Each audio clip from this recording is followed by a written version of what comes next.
postseason, and that is beat KC.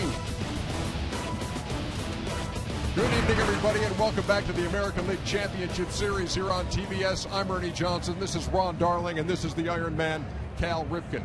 All right, Kansas City. I mean, it's been quite a story here in the postseason, Cal. They're 6-0. They've won 5 of those games in their last at bat, including the first 2 games of this series in Baltimore. Yeah, to say that Kansas City Royals are hot would be an understatement. They've won games so many different ways, but to me, the 9th inning in Game 2 epitomizes how they play. Here's an infield hit by Infante.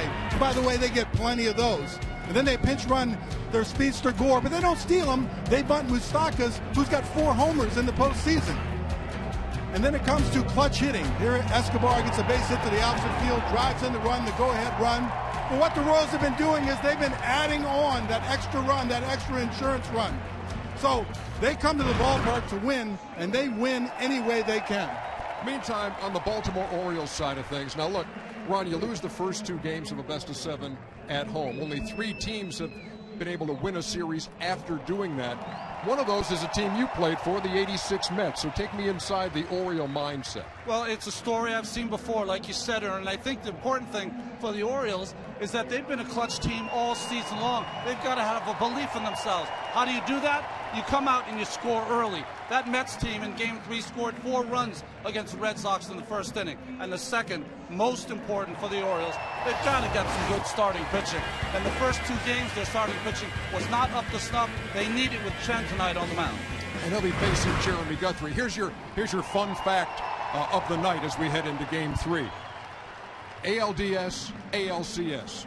Royals have trailed for a combined 18 minutes and 20 seconds. All of that coming in Game 3 of the ALDS. You like that? I knew you would. We'll be back with the first pitch right after this.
Welcome back to Kauffman Stadium here in Kansas City, and nothing gets the home crowd pumped up quite like having a legend throw out the ceremonial first pitch, and George Brett threw a strike to Eric Kratz.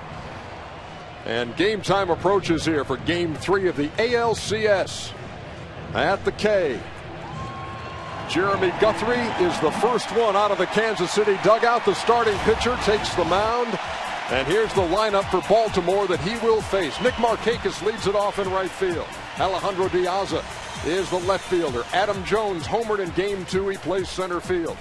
Nelson Cruz, nobody's been able to get him out. He's the cleanup hitter. Steve Pearce at first. Shortstop is J.J. Hardy. Ryan Flaherty hitting seventh, playing third base. Nick Hundley is back behind the plate. He caught Game 1, and now he catches Game 3. And Jonathan Scope is the second baseman.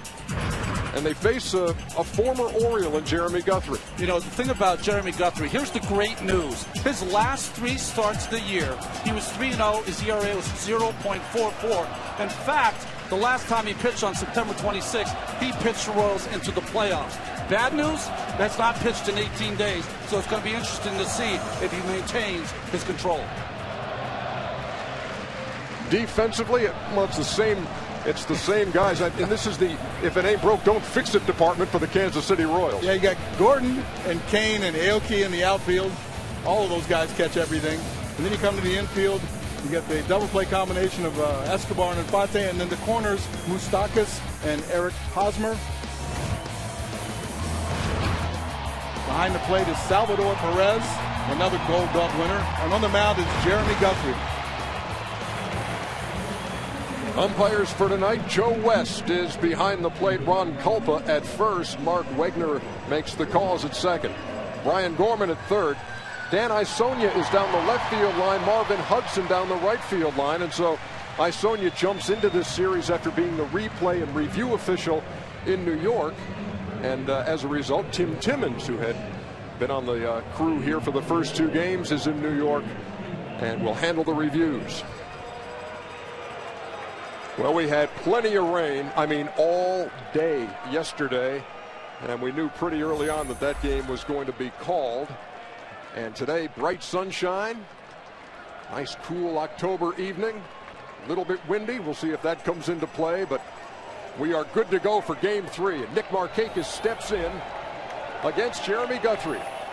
And here we go with Game 3, and there's a strike, 0-1. Well, Guthrie this year, for the 6th time in his career, went over 30 starts, and for the 5th time in his career, had more than 200 innings. A real workhorse. And a real strike thrower. On the ground to first, Hosmer, one of the best in the business, 1 down.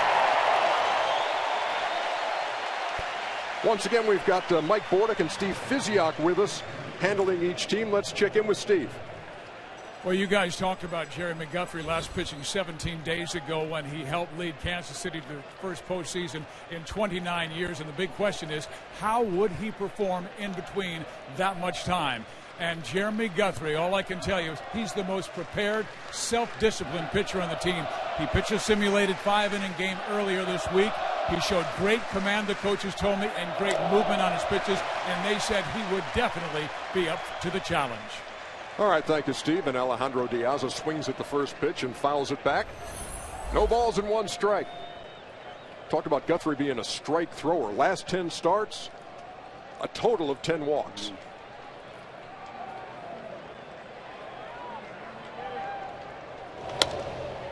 And quickly he jumps ahead of Diaz. 0-2. You know, Ronnie, you said that the Orioles should need to jump out and get a lead. You know, that's easier said than done. I mean, you go out there, you want to get a lead, you want to score, but it's not something you can just snap your fingers and go out there and make your offense do. But I do agree it would be a whole lot better for them to get a lead and then get a chance to actually go out there and relax. Listen, they believe that they can come back from a deficit, but it really helps you to believe if you can put a few runs on the board. Boy, that pitch up and in from Guthrie. He hit 14 batters of this season, so he will pitch in. The 1-2 is popped up, and the play's going to be made here by Hosmer, but look behind the plate.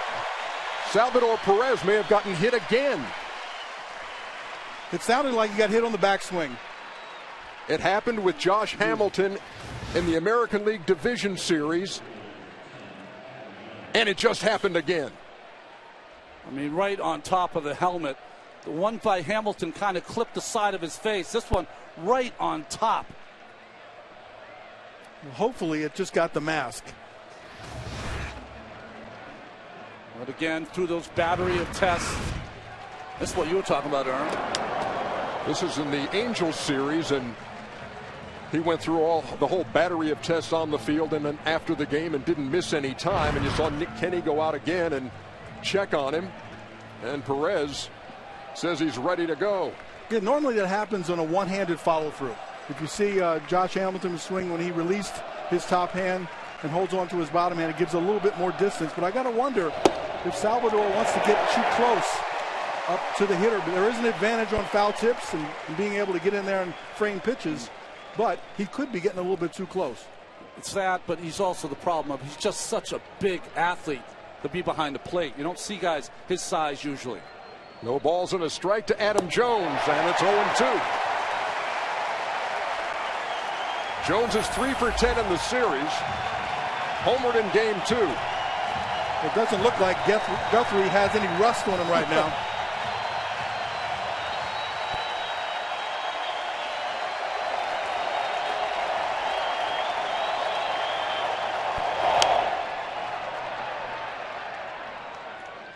That was an awful good pitch to hit on 0-2. So just as I say that, you know, you don't want to make a mistake to the power hitting Adam Jones right down the middle of the plate on 0-2. You know what you face when you're a pitcher with 18 days rest? You feel great. You feel strong. You want to let it go. And sometimes you let it go and it catches the middle of the plate like that pitch to Jones.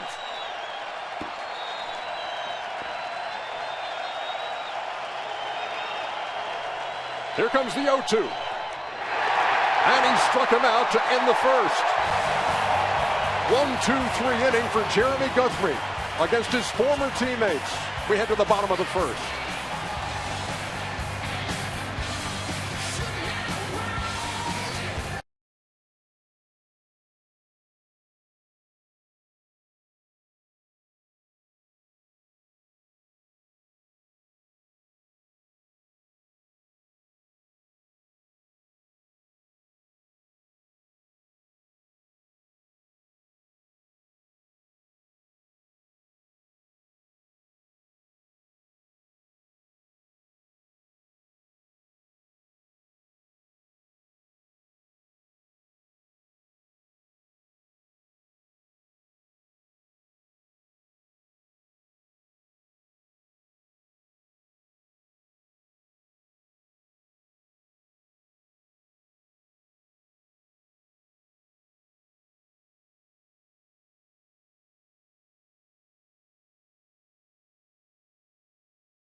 We head to the bottom half of the first here in Kansas City. Royals coming to the plate. And here's their batting order. Alcides Escobar, the shortstop, leads it off. Then Nori Aoki in the 2-hole. Lorenzo Cain will hit third. Eric Hosmer is the cleanup hitter. Billy Butler in the 5-hole is the DH. Alex Gordon leads him in RBIs in the postseason. Salvador Perez is behind the plate. Omar Infante hits 8th, and Mike Moustakas, the most dangerous 9-hitter on the planet. And they face Wei-Yin Chen. Well, I think that he also has had a lot of rest, 10 days rest. This is his 3rd postseason start, his first one this year against Detroit. He pitched beautifully for the first 3 innings and then kind of lost it. But they need him to go 6+ today. So what's the difference in the middle of the season? You miss 10 days. You feel rusty, you don't have your control. But at the end of the year, don't you get freshened up? I think that extra days rest for starters that love to spot the baseball, Guthrie and Chen, sometimes can prove a problem because, like I said, you feel so strong you want to overpower the hitters instead of fool them like you did most of the season. The 0-2 in the air to right field. Nick Markakis is right there for the first out. Mike Bordick working the Orioles side of things. Mike, what you got? Well, I'll tell you, Wei-Yin Chen had a monster year for the Orioles. 16 wins on the season. The most by an Orioles left-hander since Jeff Ballard won 18 back in 1989. But it's been a process for Wei-Yin Chen. You see, back in 2011, he signed with the Orioles as an international free agent from Japan's Professional Baseball League. There, starting pitchers, they pitched on 6 days, every 6th day. Well, Wei-Yin Chen had to reestablish a working routine to pitch every 5th day. Well, this year he finally settled in and enjoyed a great year. He has a smooth, repeatable delivery. He has great command, only 35 walks on the season. And this ballpark, it's huge. It plays into his game. He is a fly ball pitcher. All right, thank you, Bordy. Nori Aoki steps in with 1 down. And the 1-0 misses. 2 balls and no strikes. It's interesting. Fly balls negate speed, too. Speed can put pressure on you. Speedster hit a ground ball and beat it out, which we've seen many times in this series. Fly balls, there's no bad hops up there, and you don't have to do anything but catch it. Squares to bunt and takes. It's 3-0. You heard Bordy talking about the success that Wei-Yin Chen had in Japan.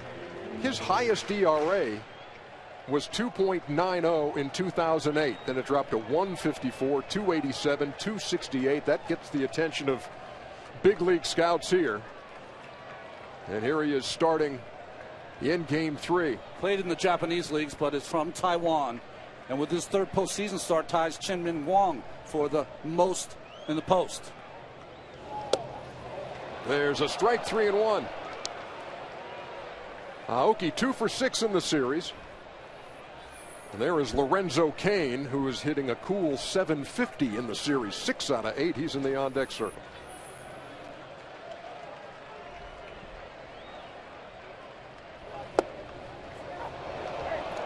That's through there again. 3 balls and 2 strikes. Buck Showalter, manager of the year in 1994, 2004, and very well could be in 2014. Chopper to second. Scope with a low throw, but Pierce made the play. 2 up and 2 down. Now here's that Oriole defense, Iron Man. You got Diaz on left. You got Adam Jones, a 3-time Gold Glover in center, and Nick Markakis, the 2011 Gold winner in right. Going to the middle of the infield, one of my favorite shortstops, J.J. Hardy's got 2 Gold Gloves. His double play partner, Jonathan Scope. Steve Pierce at first, Ryan Flaherty at third. Behind the plate is Nick Hundley, and on the mound is Wei-Yin Chen. So here is Lorenzo Cain. Nice stop at third by Flaherty. Has no chance with the speedy Cain. That's an infield hit with 2 down. I got to laugh a little bit because I've been there many times when you dive and catch a ball. And Lorenzo runs down there almost half speed looking at you saying, you got no chance to get me. But a nice diving play, but you got to get up awful fast and make a hard, perfect throw. and Kane knew that there was no chance. Yeah, Flaherty had one of those I've fallen but I can't get up moments. And you're right, he just saw it and then put it on cruise control. It's nice to break it down halfway, isn't it? His cruise control is still more faster than most people. Here's Eric Hosmer. Kane stole 28 bags in the regular season in 33 tries.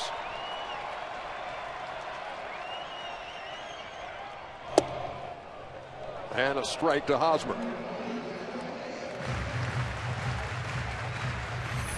Hosmer's the only guy to ever homer twice in a game off of Chen.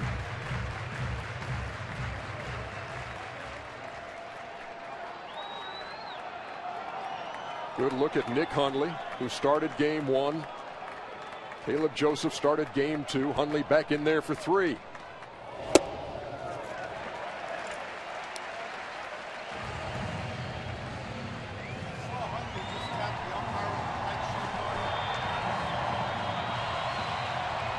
Count even, a ball and a strike.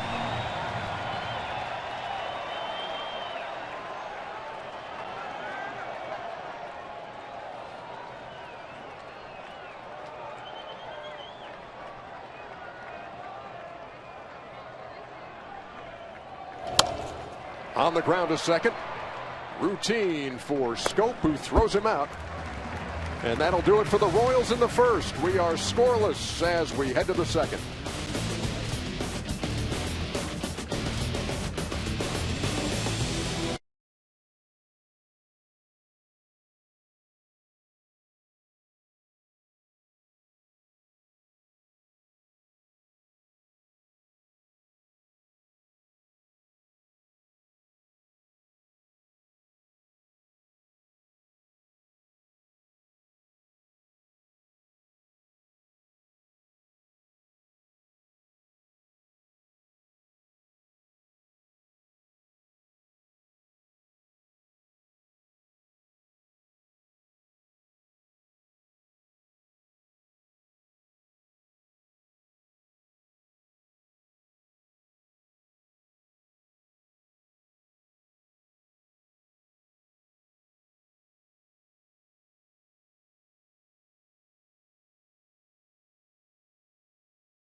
You know, it's the little nuances of the game that I love to see. And watch Perez after he calls a curveball. He puts his glove on the ground to let Jeremy Guthrie bounce this pitch. If you throw it out of the strike zone, Jones will go after it, and he did. Yeah, on the other side, Hundley right here reaches out there. I think he's signaling to Pierce now that I'm coming inside, so pinch the line a little bit.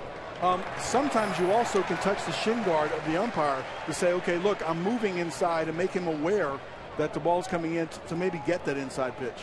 Nelson Cruz leading it off here in the top half of the second.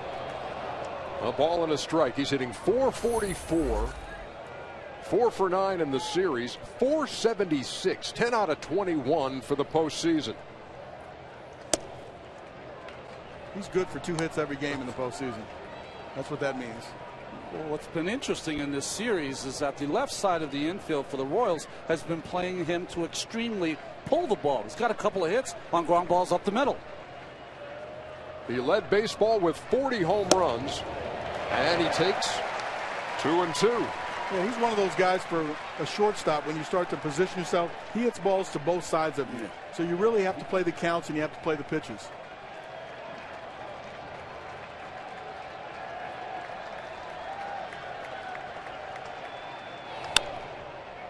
In the air, toward right, out of play, and it stays 2 and 2. Well, that was a dangerous pitch right there. The intention was to bring a little cutter slider back to the inside corner. But when you leave that out over the plate, that becomes just a mediocre fastball. Lucky to get that one back. Guthrie into the wind. Fouled off. Nelly Cruz's first manager in his career was the guy in the Kansas City dugout right now, Ned Yost, when they were together in Milwaukee. And Ned said then, he said you could tell he was going to be a big-time power hitter. And boy, has he turned into that. Here's the 2-2. Look at Hosmer again. And he'll dive and win the race to the bag. He became the first Kansas City first baseman to win a Gold Glove last year. He's probably going to do it again. He's got good range, but he's got great hands. Gets up really quickly, understands that he's got to beat the foot race to first. That ball's curving back, an inside-out sort of swing. Has English on the ball. He handles it really well. Whenever it's going to be a bang-bang play, it's always better for the first baseman to take it. The exchange sometimes does not work. One down here in the second. Here's Steve Pearce. Breaking pitch over 0-1. Pearce was such a key member of this Oriole team in the regular season with all the injuries they had, and he's a well-traveled guy, had a career year. He has struggled now in the postseason. He hit this ball well to left center field. Back toward that wall, and it's off the wall. Pearce at second, standing with a double. He had been 0 for 9 in the series coming in, and he connects there for a 1-out double.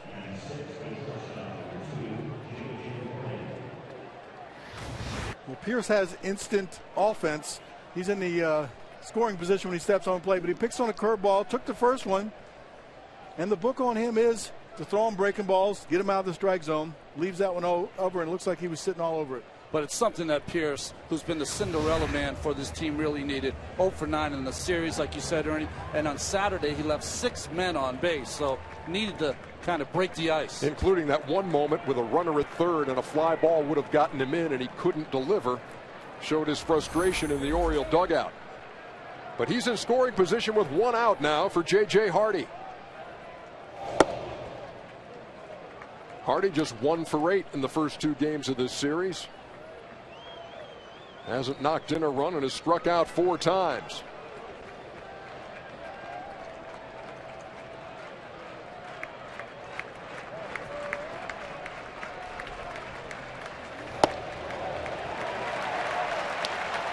You know, a lot's been said about this park being a big ballpark, hard to hit home runs. Camden Yards is a smaller ballpark, easier. I don't buy into all that analysis, but Pearce's ball right there probably is a home run in Camden Yards.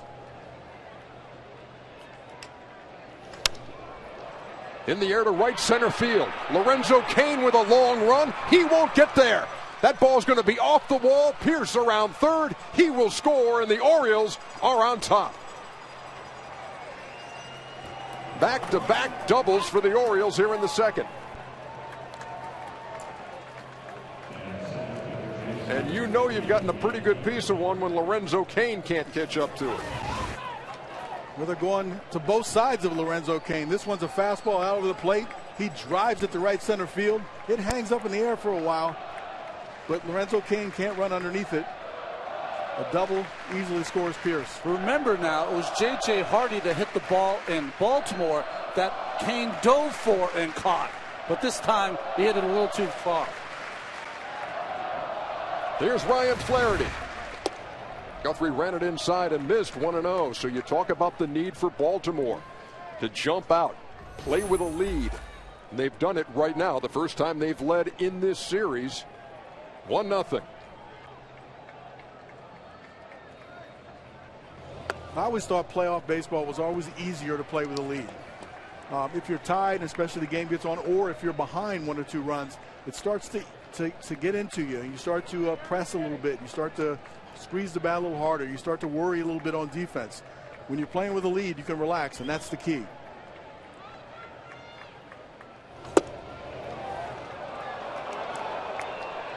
Three balls and no strikes to the Orioles' third baseman. Ryan Flaherty swung the bat well. 375 in this series, 3 for 8. Hitting .294 in the postseason. That looks like that inside strike's going to be hard to get tonight. And a 1-out walk has him at first and second. Check in again with Steve Fizziot. Well, Mike Bordick talked about this ballpark being perfect for Wei and Chen. The same is true for Jeremy Guthrie. There's more acreage at Kauffman Stadium than any other American League park. The power alleys at Camden Yards at 364 in left center and 373 in right center. The K is 390 to both power alleys. That's why only 102 home runs were hit at Kauffman this year, while 175 were hit at Camden Yards. But Guthrie is 27-14 in his career in this ballpark. All right, thank you very much, Steve. First walk issued by Guthrie, who 16 times this season allowed 1 walk or fewer in his 32 starts. Here's Nick Hundley. It's so interesting. We talked about the 18 days of rest. He didn't look rusty in the first, extremely rusty here in the second inning. What can happen in the postseason? That first inning, adrenaline is just running through your veins. And then like air out of a balloon sometimes when you go out for the second. You'll lose a lot of that edge. Foul it back to the screen, 1-1. How about pitching against your former team, Ron? I think that's always difficult. No one in this lineup for the Orioles, though, has ever gone deep against Jeremy Guthrie. But it's always a little more difficult when you're going against a team, a lot of former teammates that know your style of pitching. They played behind you. If that's a drawback to it, what's a positive to it? Well, the positive, he knows the same. He doesn't really even need a scouting report. He knows how to pitch Adam Jones. He knows how to pitch Nick Markakis. He's just got to execute. Yeah, I think from the hitter's perspective, he knows the hitters really well, but the hitters haven't actually faced him. So there's still, you got to figure out, what does this breaking ball do when I'm actually standing there? You might watch him pitch, but until you stand at home plate, you don't really know. He fooled Hundley with the off-speed pitch. It's 1-2. Hardy and Flaherty are runners. That's in the air to right center field, and again Kane with a long run makes the play. Hardy will tag and advance to third. They're at the corners with 2 down.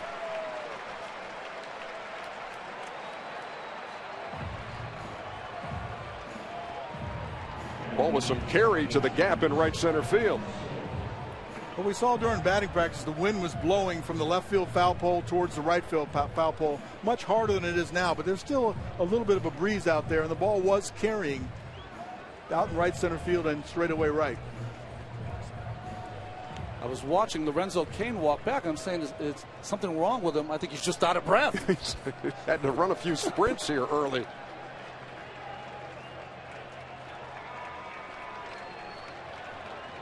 Here's Jonathan Scope, number 9 hitter, Orioles second baseman. 1 run is in here in the second. And Scope takes a strike, 0-1. When you've had an inning like this where you've given up some extra base hits and your outfielders are doing a lot of running, center fielder Kane, it's incumbent on the pitcher to raise your hand and wait till he raises his, lets you know that he's back in control. He's caught his breath.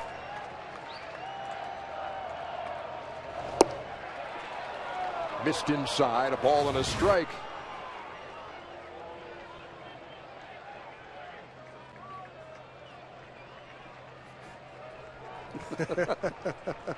He's a chair.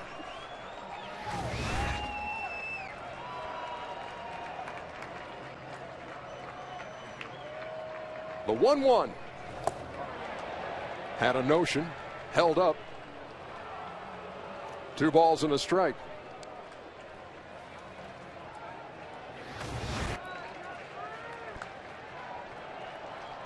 Checks his swing really early, not even close. Scope 1 out of 7 in the series. He's got a runner out there at third with 2 down. 2-2. You know what's interesting is that he missed the spot in, but he kept the ball down enough to get back by Scope. Yeah, threw the fastball by him, but he missed from all the way from the inside part of the plate to the outside corner. Guthrie's given up a run here in the second, trying to limit the damage right here. 2-2. Perez did a good job of keeping it in front. Full count, 3-2.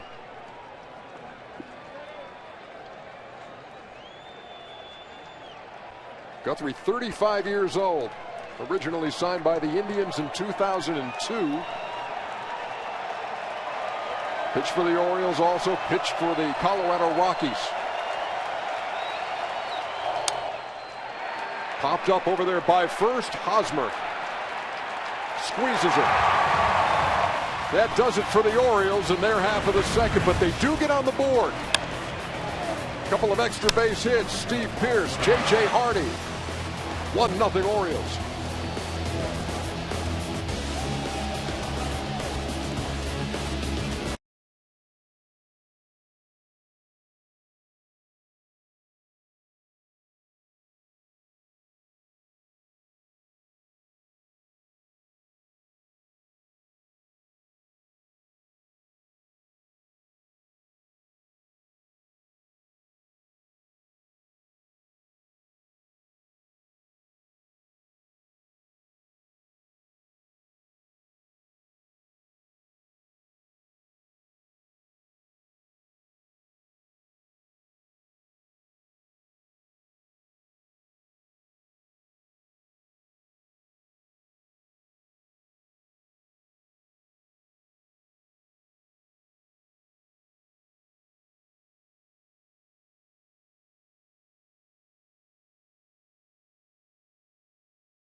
This guy gets hit more than anybody. You guys have me yet?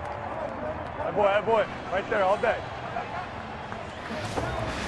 Big game, James Shields wearing the mic. Catching candid reactions as the night goes on there in the Kansas City dugout. Bottom half of the second, Billy Butler leads it off against Wei-Yin Chen. Butler 8 for 18 against Chen in his career with a couple of home runs.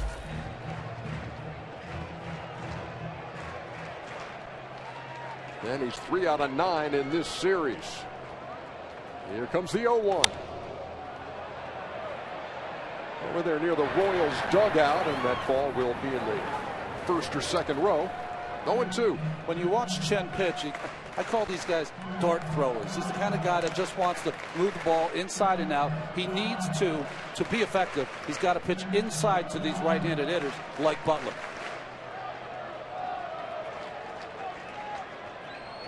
Cal, how do you attack those dart throwers?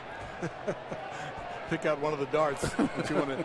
But clearly, a backdoor break him on the first pitch showed him respect. Fly ball to center field. Jones will have room for the first out. Yeah, to me, it's looking for a ball in the right location. So the dart throwers are going to go outside and go inside. So if you guess right, you want to look for the right pitch, but you want to actually be a little patient, knowing that you're going to get the pitch that you want to drive. One down now for Alex Gordon. You can see by the Chevy pitch tracks his arsenal for this season. Just 66%, so 2/3 of his pitches will be fastball. He uses his fastball a lot for a guy who's not overpowering, but he wants to get you out with his changeup and his breaking pitch. Gordon's 3 for 8 in the series. He has a home run.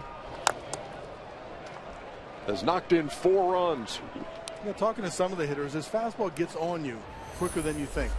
And sometimes from a hitter's perspective, you don't really know what it is. The ball just jumps on you. He is able to pitch up in the strike zone pretty effectively, but he does use his fastball in a lot of fastball counts.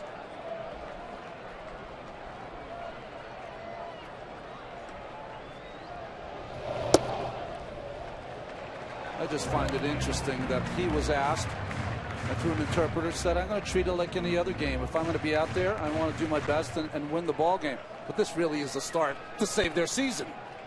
Down 2-0 here in the ALCS. After dropping 2 at home and then coming here to Kauffman Stadium. Some very interesting post-game 2 comments by one of the Royals, Gerard Dyson, as we wait on the 2-1. Count even 2-2. Dyson was asked after game 2, do you think you're going back to Baltimore? He said, no, I don't, and I don't think they do either, meaning the Orioles. And then he said, if we win game 3, there will be multiple people in that clubhouse, meaning the Orioles clubhouse, thinking, man, there's no way that we'll win 4 straight. Gordon goes down swinging for the second out. So what do you think about Dyson's comments? Well, I don't really think that the bulletin board material in baseball matters as much. But you don't want to give a team that's struggling or a team that's losing a chance to actually wake up a little bit. And I'm not saying the Orioles have been sleeping, because they've been playing pretty well. It's just that Kansas City's been playing that much better. You listen to the reaction on the Orioles side, they're just going to put it in a place. They're not going to comment on it. They're not going to make a big deal. But down deep inside, they're going to be a little bit more determined. You can say whatever you want to say about your team. Never jump into someone else's clubhouse, ever. With 2 down, Salvador Perez takes a strike. 0-1. We saw Salvador get hit in the head again on a backswing. Made me think that he might be a little too close, so I checked to see if he had any catcher's interferences in his career. He has none. Because normally a catcher likes to get up there close and get that foul tip. Gets his back of his glove hit every once in a while. So maybe he's just tall and keeps his head up there a little longer on the follow throughs. 1 ball, 1 strike to the Royals catcher.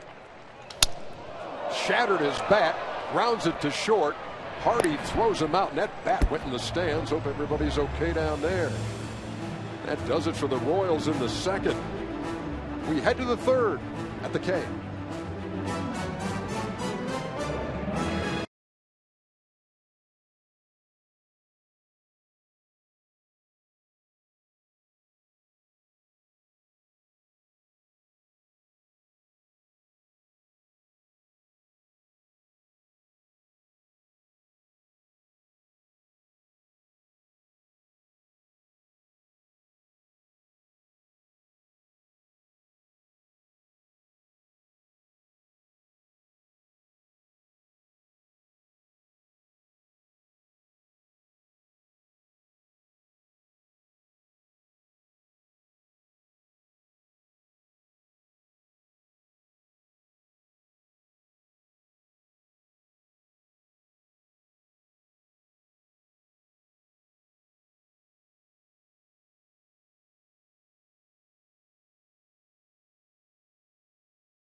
Aerial coverage provided by Goodyear with superior performing tires that knock it out of the park. Goodyear, more driven. Beautiful night here in Kansas City. What a difference a night makes. Game 3 was scheduled for last night. There was no chance it would be played. Day-long rain. Nick Markakis takes the ball 1-0. Top of the Orioles order here in the third, and they lead 1-0 over Jeremy Guthrie.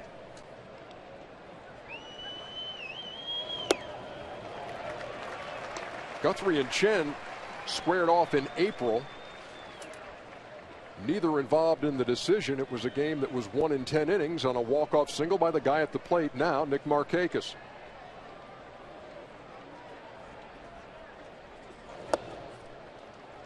Down low, 2-1. See both pitchers introducing their changeup here lately. Back-to-back changeups right there from Jeremy. And Chen actually struck Gordon out. What a beautiful changeup.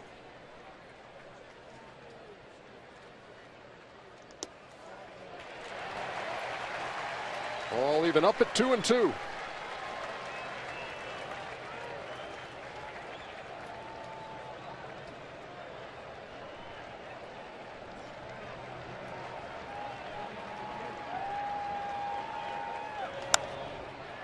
In the air, a blooper over third. Keep your eye on it. Fair ball. Markakis, a wide turn at first, retreats to first. Leadoff single here in the third.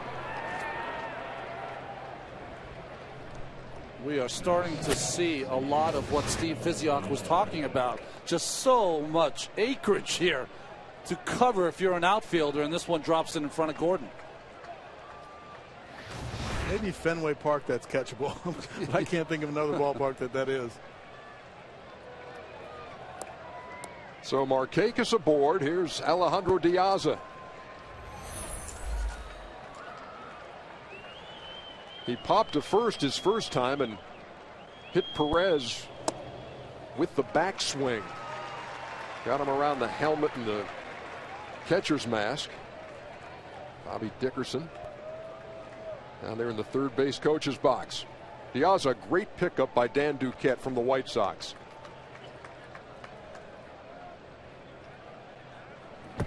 Diaz had a breakout season last year with the White Sox. 17 home runs, 62 RBI.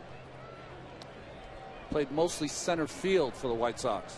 He squared the bunt a little bit, but I think he was just taking right there. And then the throw over to first base is going to see, are you going to square again to see if we can defense the bunt. But I wouldn't think sacrifice bunts is going to be appropriate here. Buck doesn't like to do that. Buck doesn't like to give away an out. They want to play for a bigger inning. I've heard that said about Orioles baseball before. Want to make your outs at home plate. Wait for the 3-run homer.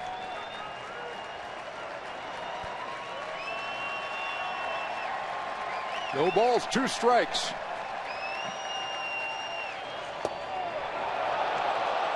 Nibbled at the corner and missed. A ball and 2 strikes. Perez has such a big body. When he gets out there, he's off the plate set up there, that even if he catches in the middle of his body, it's off the plate. And that's the thing that fools everybody in the stands. It looks like it's right in the center of his body. The problem is he's not behind home plate. Hot shot to first. There's one, and that's all they'll get. Hosmer made the play at first. It was going to be a tag play at second. Escobar had a little trouble with the throw, and Markakis able to scramble back. That's a great play right here. Hosmer catches it, understands he's close enough to get the tag at first base. Could have gone either way, and he had a little bit more time right there. And the throw handcuffs Escobar a little bit, and Nick really heads up, looks over his shoulder and sees what's happening. Once you see the tag play, then you have the right to come back to first base. Many runners will just run down to second base assuming that it's going to be a throw down to second base. Nice job of using your own eyes to understand what the play is. One down for Adam Jones, who waves at the first one, 0-1.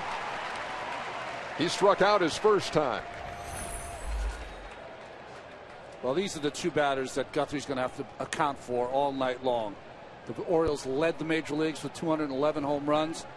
none better than these two hitters, Jones and Cruz, who had 40.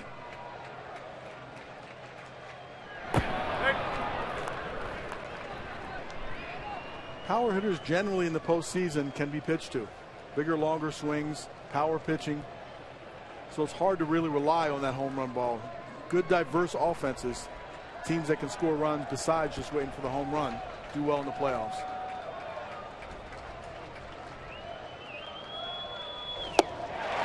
Boy, did he have a cut.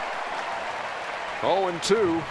This is the ball he hit in game 2. A rocket into the seats and left. And he had that on his mind moments ago when he swung and missed.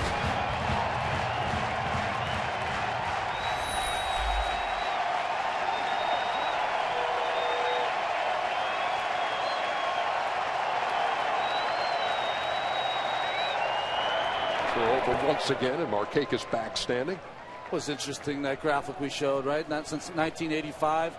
Only one team that's led the majors in home runs, the 2009 Yankees, won the World Series. So, goes to your point, Cal.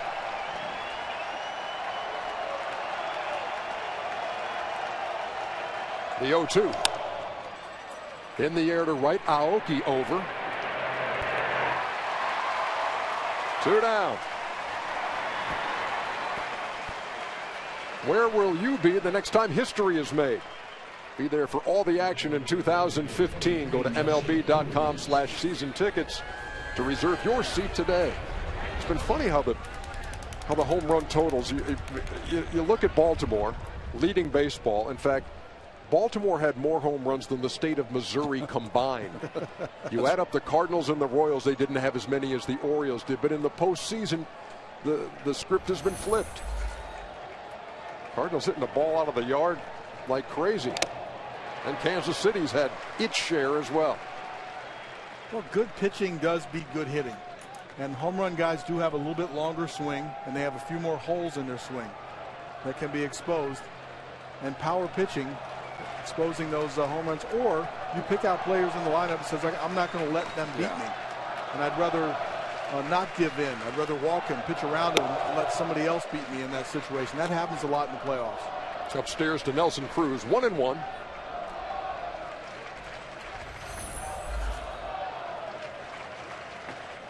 And Nelly Cruz seems to be exempt from that.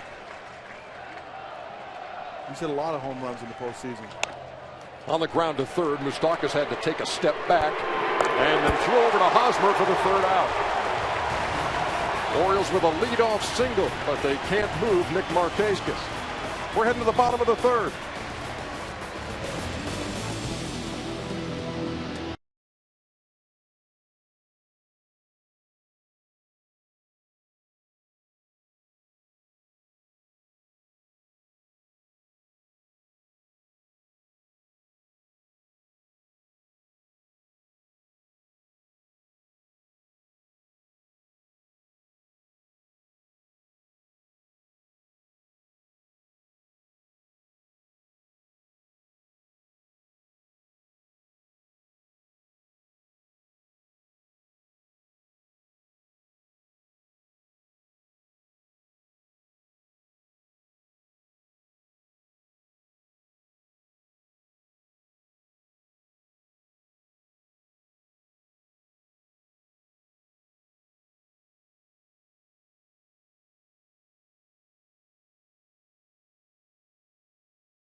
The suspense continues tomorrow afternoon right here on TBS, featuring ALCS, excuse me, Game 4 between the Orioles and Royals at 4 Eastern. Then tune in to FS1 tomorrow night at 8 to catch Game 4 of the NLCS with the Cardinals and Giants. Do not miss the action. Cardinals Giants, a 2-1 series for San Francisco after the Giants win today. We talk about the suspense and the drama of that series as well. Man alive. Winning run scoring today on a throwing error. Omar Infante takes a strike. It's 1-1. Bottom half of the third inning in Game 3.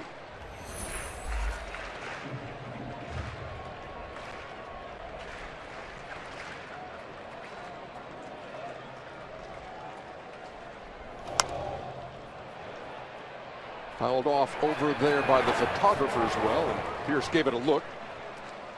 No play to be made. You know, it's interesting, Cal. In the open, you were talking about the Kansas City kind of inning that they had, started by Infante in the top of the ninth in Baltimore the other day. Well, the Giants have scored some runs on wild pitches, and today on Randy Choate, the pitcher's error on a bunt.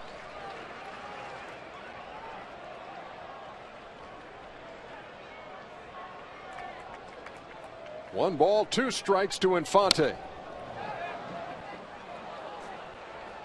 Well, in close ball games, it is about the execution. It's the small things. The games can be decided in the early innings on lack of execution. And they're emphasized a whole lot more in the playoffs.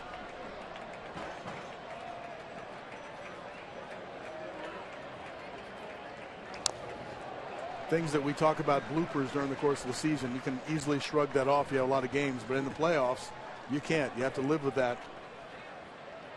And they have a whole lot more meaning. But if you're on Baltimore's side, even though you lost the 2 games at home, you got to say, you know, it almost took them 9 hours for the Royals to beat them in 2 games. They were in it all the way. Just a slight little nudge another way, and the Orioles are on top instead of the Royals. Yeah, they showed a lot of heart, and they came back from deficits to tie the game. They just couldn't get the big hit to put themselves ahead. The 2-game totals for those 2 in Baltimore: 14-25-2 for the Royals, 10-23-2 for the Orioles. And Kansas City winning in its last at bat in each game. Infante battling Chen here to lead off the bottom half of the third. Chen allowed a 2-out single to Lorenzo Cain in the first, but they couldn't move him, and he struck out Alex Gordon, who has struck out 5 straight times now in this series, for his only strikeout of this game. Fonte's been fun to watch as he's gone through this postseason. His at-bats have gotten better and better as he's had more and more time off. Full count. At the end of the season, they had to play playoff caliber baseball, and the grind might have got to him a little bit. Being able to freshen up, it looks like his bat's got a little bit more life in it. You saw Mike Moustakas waiting on deck as Infante again fouls it off. And we'll have another 3-2 pitch. It's Kansas City baseball in this postseason. Well, I shouldn't say postseason. They've done it all season long. You see pitches per plate. 2 strikes, they continue to foul off pitches. They do not strike out. It was 2 weeks ago tonight that wild card game was played here, and the Royals were down 7-3 in the 8th, rallied to win it in 12. And the roll has continued. Line drive, base hit by Infante to lead off the third.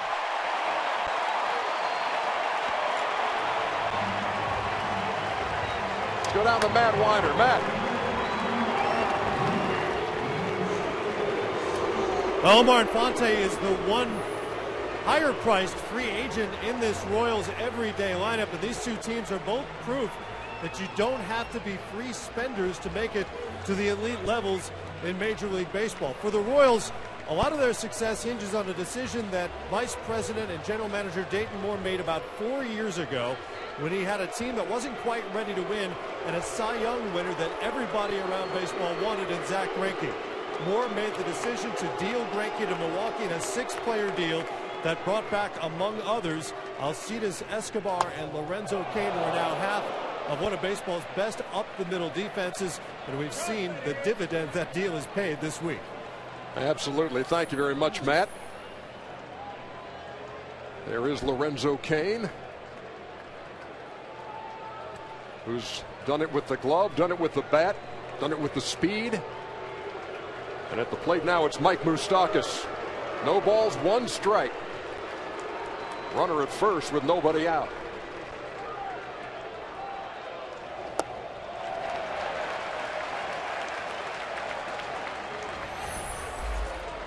Moustakas, who only hit .212 in the regular season, spent a couple of weeks down in AAA to try to figure things out. And boy, here in the postseason, only Royal to hit safely in every game. 4 home runs, he's knocked in 5, hitting .375 in this series.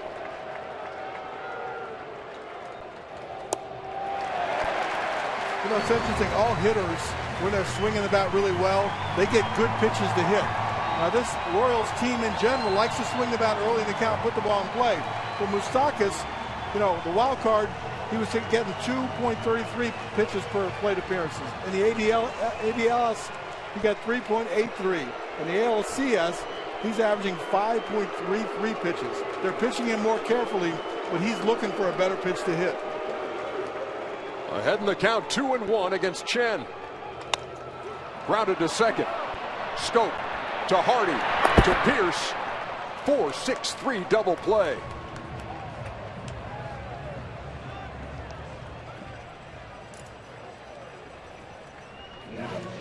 Boy, Cal, that ball looked like it was going to come up, and it stayed down on Scope. He made a nice play. Yeah, the ball to your left, and you have to come around like that. It's not an easy double play, not a routine double play. Scope does a nice job of giving JJ a feed. He does a great job of turning it. See, this never gave up, like it hit the seam right there and stayed down. Yeah, the ball hits the edge of that grass. If you're not in good fielding position, you're not ready to field that. If you're anticipating the high second hop, but it's always good to get in a good fielding position. He handled that, you know, very much like it was a routine play. Top of the order now, and Alcides Escobar, who flied to right his first time. In my dad's teaching, and we still teach in our camp, the infielders, you always anticipate the bad hop. If it takes the good hop, then you're ready for it. If it takes the bad hop, then you're ready. Ronnie, is there a better feeling than that? Leadoff single, and then you get the 4-6-3. Well, what's great about it is, you know, you have a hot hitter up there. Cal was talking about Moustakas. He's a guy that, because you have a runner on first, you can't go into the full shift that you like to use against him, and he hit it right in the natural second baseman position. There isn't a better feeling. Because when the first guy gets on, you're like, uh-oh, is this the start of something big? High chopper, foul over third. Where you have the big innings is when you can't control the bottom of the order. And if those guys get on in front of all your real good hitters, the 3, 4, 5 guys, that's when you have big innings. You give up a lot of runs. As the Arsenal so far behind the count, almost all fastballs for Chen. That's the Chevrolet pitch tracks. Here in game 3, there's a strike to Escobar. 2-2.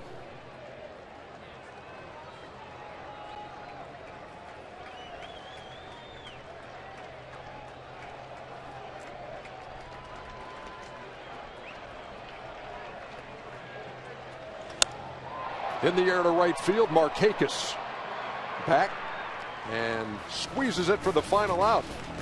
Big double play ball induced by Wei-Yin Chen. 3 innings in the books. 1-0 Baltimore.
I'm all right. Send the ball. Sorry.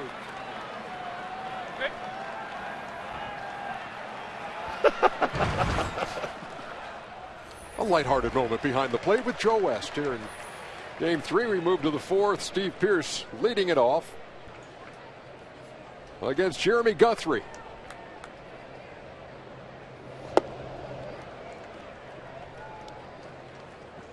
Orioles got back-to-back doubles in the 2nd from Pearce and Hardy.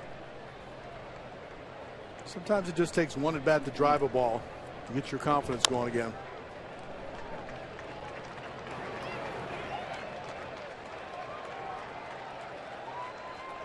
It was interesting when you saw him in Baltimore. He looked like he was trying to hit everything 500 feet. A little more controlled swing today. That double in the 2nd, his first hit of the series. He's 1 out of 10.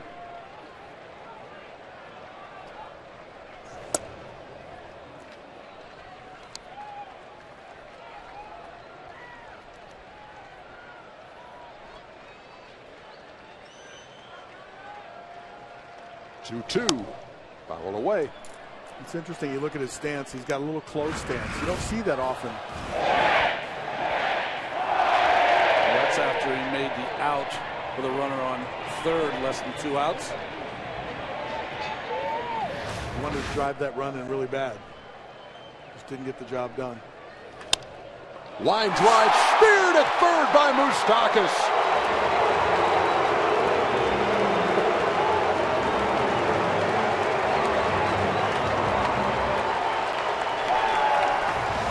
We've seen a lot of stellar defense from the outfield in these diving plays, but they can do it on the infield too. Right, gets a good jump, crosses over. That ball was scalded. Catches it right in the end of his glove. Nice play. Kansas City Royals pitchers lead the world in tipping their caps to the fielders. Here's J.J. Hardy. I tell you what, Cal, especially when you look at the replay, it looked like that ball was past him. The ball was hooking back, and that one was hooking towards us.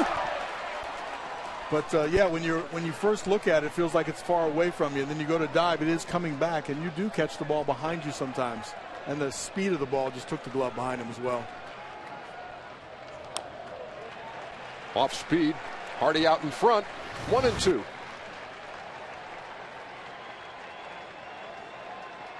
What's interesting about that catch, he looked in his glove, I got it. I like is that, you know, he had that little hop step to get into that ready position so he could move either way.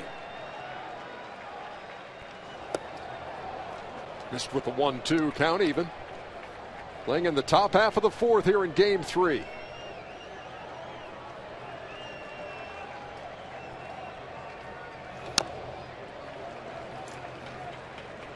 That's a good power changeup that he's developed.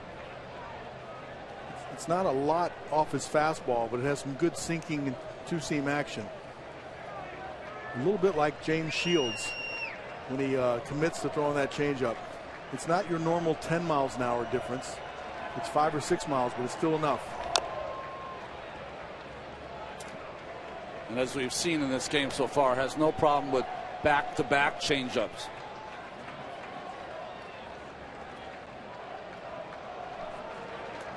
Royals with the winter caps. Pretty beautiful night here tonight. Temperatures in the 50s, a little bit of a breeze, and about 300% better than it was yesterday here in Kansas City.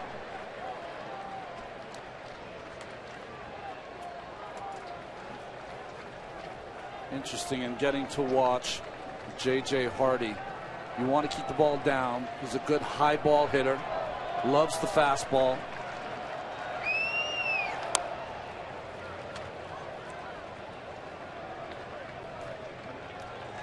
For all of his stellar play, rewarded this week with a great contract. 3 years, $40 million. Happened the day before the series began.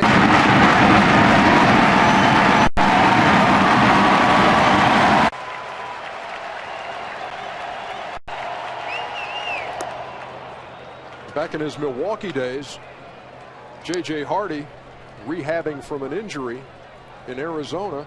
And who does he see in Arizona but a bunch of guys the Brewers had brought up, including the shortstop right now for the Royals, Alcides Escobar. That's down the right side and out of play. And to hear JJ talk about it, he said he kind of looked through this window and saw a bunch of these young kids, and the guy who was smiling and having the best time was Escobar. He was kind of drawn to him, and so he would give Escobar gloves when he was in the minor leagues and that kind of thing. And said, yeah, he was a great guy. We struck up a great relationship. I had no idea that he'd be taking my job at one point.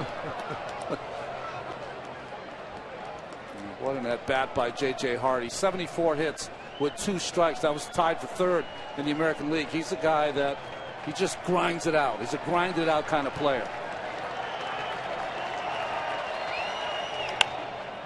Spoils another one.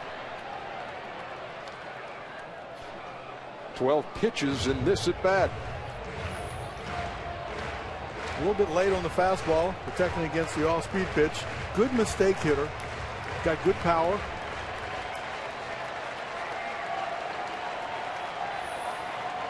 I saw him drive a fastball to the right center field gap first time up.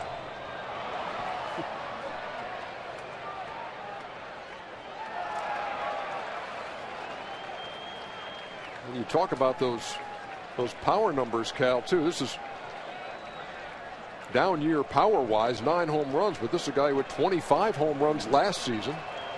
Hit 22 in 2012. To Moustakas.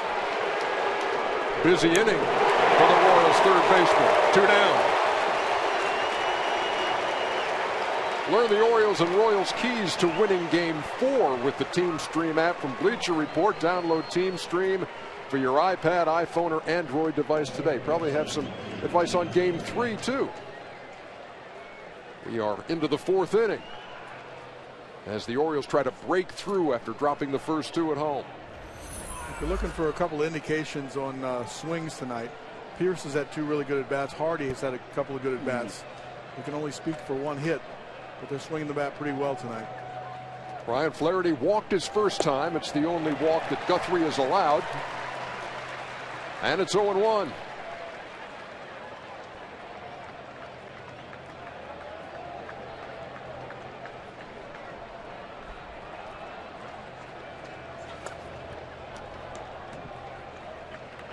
It's interesting to watch Guthrie, right? He started Flaherty out with a curveball wide.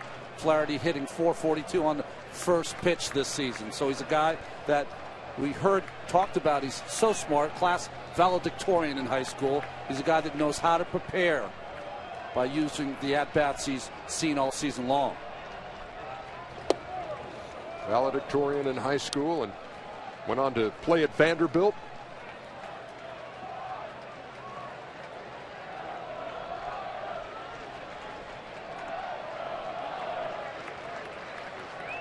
Guthrie looking for his second 1-2-3 inning.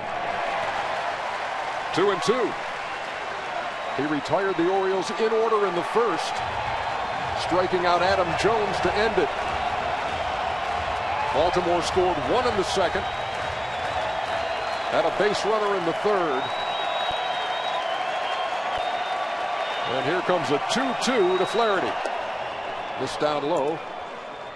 3-2. Maybe it is a sign of rustiness, but he's missing location a lot. He tried for a backdoor breaking ball there, coming down and in.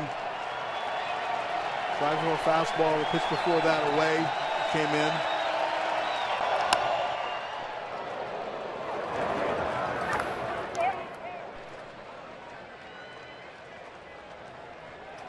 Those sorts of mistakes will catch up to you.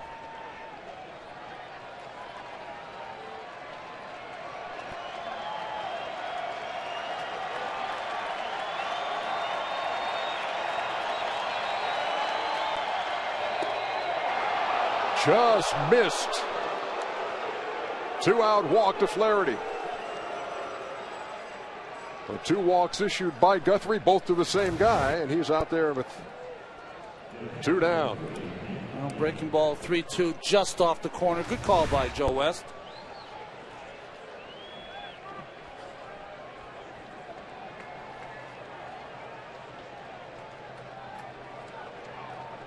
That'll bring up Nick Hundley, who flied out to center his first time.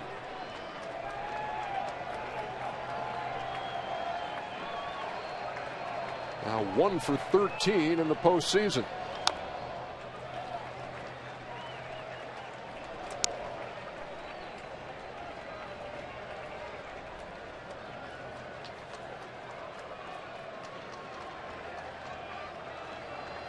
Hundley drafted by the San Diego Padres, second round in 2005.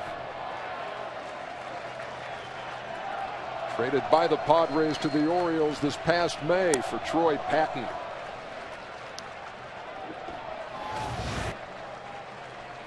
Well, look at this action here. Bordy was having he was taking the Cal Ripken approach to foul balls. I don't want any part of it. So the cameraman makes the play, and our shortstop, ex-shortstop, trying to get out of the way. And it almost happened again.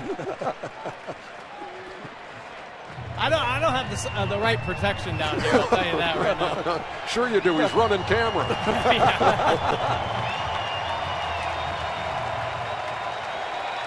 I don't disagree with that strategy. We know how hard the ball comes over there. You need a glove in your hand.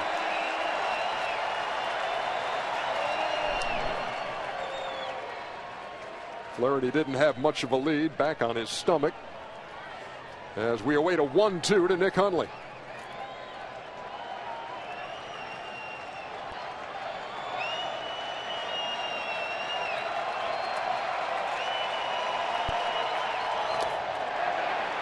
Just got a piece. They have just gotten a piece of Perez back there too. What happens a lot of times for catchers is they set up where the ball is going to be, and if it's just nicked a little bit, it'll hit him in the thumb or a bad part of the glove. Now you can see it just caught the bottom of that glove. That sometimes affects the thumb, and that's why you get the reaction from Perez.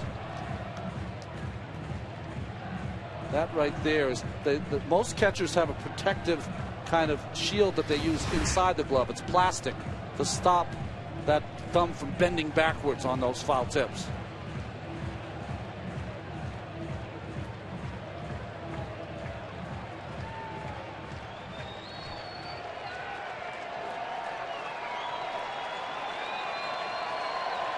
One ball and 2 strikes to Nick Hundley. Flaherty with a lead at first. Here it comes from Guthrie. And that is strike 3, and that'll do it in the 4th. Second strikeout for Guthrie. Middle of the 4th, 1-0 O's.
To get exclusive behind-the-scenes access and expert opinions from the biggest names in sports, check out Behind the Mic, powered by Ford, on BleacherReport.com/Behind the Mic. We move to the bottom half of the fourth here in Kansas City. A matchup of a couple of guys who both played in the Central League in Japan from 2008 to 2011, so obviously familiar with each other's work. Wei-Yin Chen and Nori Aoki. Aoki this season, though, has been outstanding against left-handed pitching. His batting average .363 against left-handers.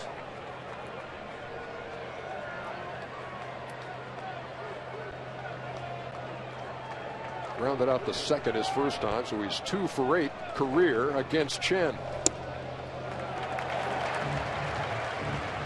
When he leads off an inning, it almost seems like, to me, see his average I was just talking about, is that he is going up there with a plan on trying to work a walk, somehow get on base, because he's such a good two-strike hitter. It's a lot of infield hits. Flaherty, the edge of the grass at third. And that missed. 3 balls and no strikes. Well, he's very unorthodox in all the movements and how he steps away, but he has a good idea of the strike zone, and he is one of the few guys that will take a little bit more to get to 2 strikes in this lineup.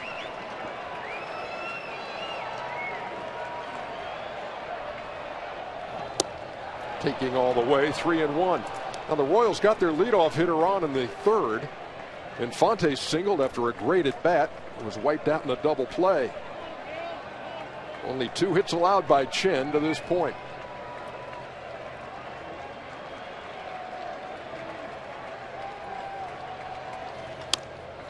Tap towards second. Scope. 1 down. Moments ago, we spoke with Orioles hitting coach Jim Presley. Hey, Jim, how much of an advantage is it when a team goes up against a guy like Guthrie who used to pitch for your team? Well, we know him pretty well. We know what he tries to do. He's come up with a little cutter since he's been with the Royals, and I think that's what pitching coach kind of teaching those guys that. But he's basically the same way. Pitches in a little bit, goes away, throws a lot of change-ups, both left-handers and right-handers, and kind of keeps you off balance. But he's got a little velocity. You know, we've got 3 and 2 hits, and pitching's doing a pretty good job right now. That's usually the way it is in these ball games. But we'll get to him. We'll try to wear him down, get his pitch count up, and hopefully get some guys on, get a big base hit. Hey, Jim, you got a good hitting ball club, and it looks like 2 good at-bats by Pierce and Hardy. Things look like they're coming around. Yeah, we're making him throw some pitches, and that's what we try to do. You know, we got guys on. We've had 4 left right now, but we need that big 2 out base hits. If you can get 2 or 3 of those in a ball game, you're going to win. Thanks to Jim Presley for his time between innings. Lorenzo Cain waiting on a 1-0 from Chen. Just a little blooper that finds some grass in left field. Cain will stay at first. And we talked earlier about how important it is for Chen to be able to throw inside. Made a quick pitch on Aoki to get him out on a fastball in. This is a really great pitch on the inside. But Cain muscles the ball out into the outfield, gets jammed, and he's back on base again. Infield hitting a jam shot, 2 for 2. Keep in mind it was the 4th inning that was the trouble spot for Wei-Yin Chen in his start against Detroit in the American League Division Series. He looked really good for 3 innings and then gave up a 3-run jack to J.D. Martinez, and Nick Castellanos followed back-to-back home runs. He didn't get out of the 4th. Cain's at first with 1 out for the Royals cleanup hitter Eric Hosmer.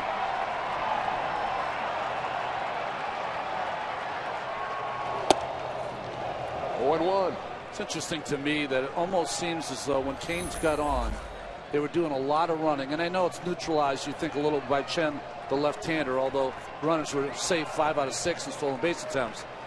But it's almost like they've stopped running in front of Hosmer. They want Hosmer to hit the ball out of the ballpark, which he has done twice in this postseason. Knocked in 7 runs. He grounded to second his first time.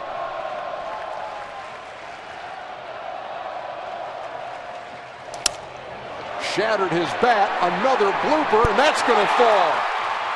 Runners will be at first and second. Good little deke by Adam Jones in center. Acted as if he was going to catch that, but Kane wasn't buying it. Yeah, we've seen Kane make some really good reads during this series, and he wanted to go to third, but this little deke right here by Adam, by putting his glove up, made him a little unsure whether the ball was going to fall in and kept him from going. He hesitates right there on the fake, and he can't keep going to first or third. You know what it does tell me, though? If you're in that Oriole dugout and you've got this lead and you see those first two hits, you're like, here they come again.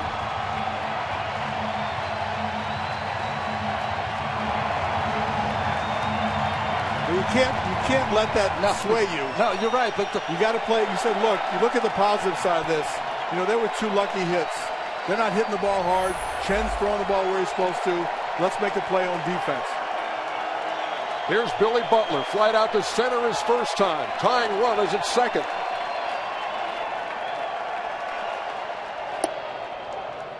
There's a strike 0-1. Butler's been really good in the postseason, 4 for 10 with runners in scoring position.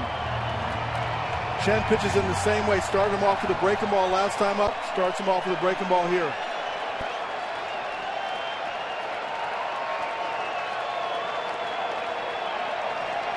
Kane and Hosmer the runners. Down low to Butler. Count even, 1-1. It almost feels like Kansas City's playing normal baseball, where they're not trying to steal, they're not trying to create havoc. They do create havoc with the infield hits and taking the extra bases. But right now they don't want to take the bat out of their hot players' hands.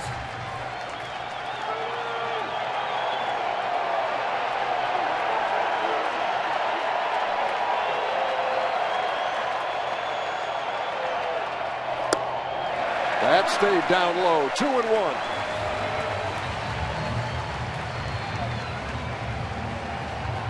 Although Hosmer's looking at Kane, getting off there, trying to make sure he gets a jump in case Kane takes off. That could be an indicator that they're thinking about trying to steal. And you see how close to the bag Scope is playing, with Kane leading from second. 3-1. Chen hasn't walked a batter, but another bad one loads the bases. Well, that's what Ned Yost is talking about. Even when you're not, it's the threat that you might go that forces the pitcher a little bit outside of his rhythm, and many times forces good hitting counts. All you got to think about if you're Chen is that you have a guy, if I get the ball on the ground, keep the ball down, could get a double play. They're loaded.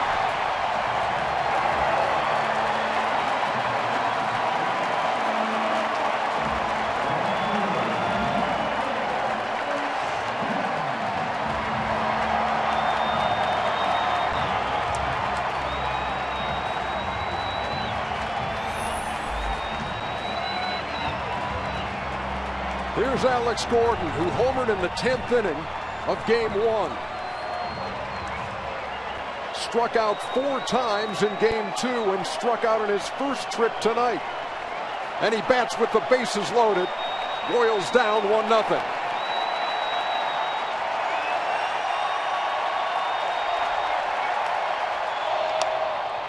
Towards second. Scope will make the play. That will tie the game. Gordon out. Kane scores. Runners move up to second and third.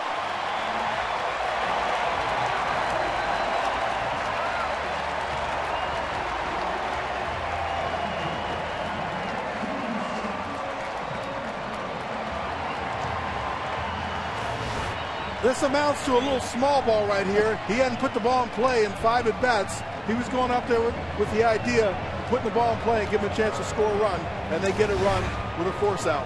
Gordon now 7 RBIs with the bases loaded in the postseason. And 9 ribbies in the postseason to lead Kansas City. He led them in that department in the regular season. Here's Salvador Perez with runners at second and third. Swings at the first pitch and pops it up behind first. Scope makes the play. A little bit of a breezy night. Run everything out. Kansas City ties the score in the 4th. We head to the 5th.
Royals tie things up in the bottom of the fourth. We move to the fifth. 9-1-2 for the Orioles due against Jeremy Guthrie. Here's Jonathan Schoop.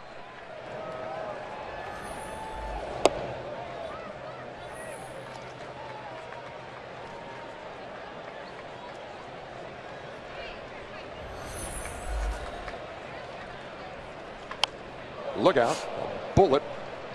It just had Mike Bordick written all over it again.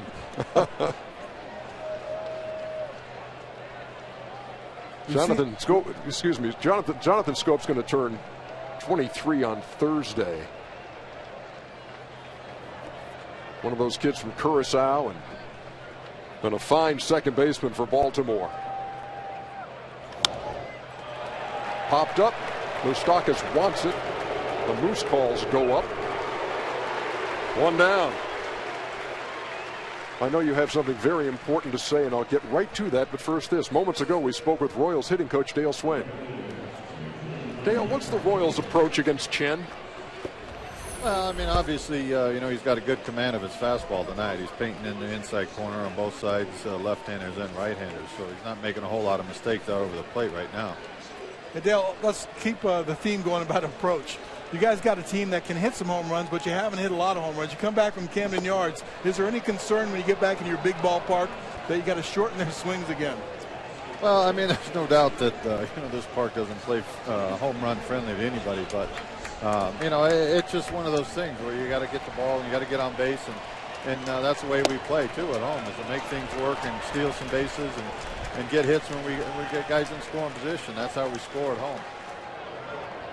Thanks to Dale Swain for a few minutes between innings, as Nick Markakis waits on Guthrie and takes a strike. 2 balls and 1 strike. So before I so rudely interrupted you, and you so graciously allowed it, what's on your mind?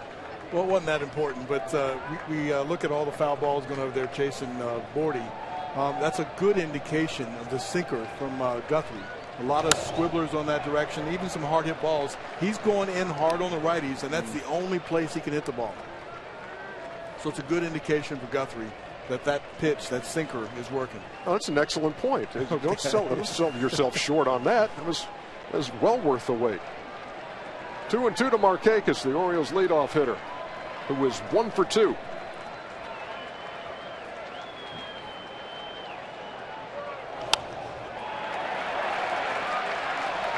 Perez will call and make the play. That's one of those kind of in-between things, not very high. That's one of those that my buddy John Smoltz would say, everybody out of the way, I'm catching that as a pitcher, even though you're never supposed to. It is one of those plays. Why is it the pitcher's ball? One, it's a real difficult catch for Perez, but he took charge. But it wasn't hit high enough for any of the middle infielders to get there in time. Yeah, generally speaking, from the infielder's perspective, you want to not involve that pitcher anytime you can. But that is a particular ball that's not very high. It's a much easier play for the pitcher just to call that him off. 2 up and 2 down. Here's Diaza, who takes outside. 1-0. Yeah, the corner guys can't get there fast enough, and it's an extremely difficult play for the catcher to come out and make that catch. I think Guthrie just didn't want Perez to run him over. That's why he got out of the way. Well, again, another shot of him missing location, but his ball's moving all over the place. That was a really late cutter that Markakis popped up just then. It got in there a lot. 2 balls, no strikes. Infante throws him out. Easy inning for Jeremy Guthrie. Shuts him down after the Royals tied the game.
Let us take a look at tonight's Goodyear Superior performance. We center on the NLCS.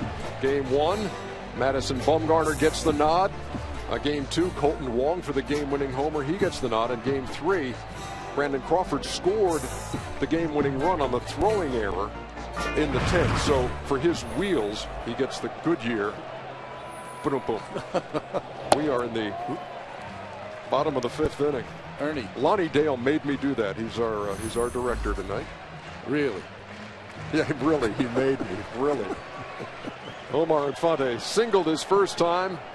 Was erased in a double play. It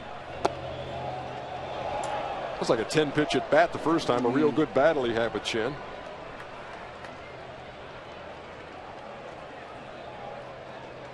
And keep watching the signs from the Orioles. And if you're watching and you're looking at it, they're giving a series of signs with no one on base. Sometimes you'd ask yourself the question, why would they do that? And a couple of possible explanations is that they feel that signs are being stolen, or they want to get used to giving a sign when the guy gets on first base to prevent the running game. And they just decided to use it all the time. Makes it a little easier for us watching, or a little harder for us to decipher the pitches. Change up for the second strike, 2-2. Over the years, I remember Bob Boone. They were a little paranoid, so they would use 2 to mean fastball and 1 to mean breaking ball. They changed those up a little bit.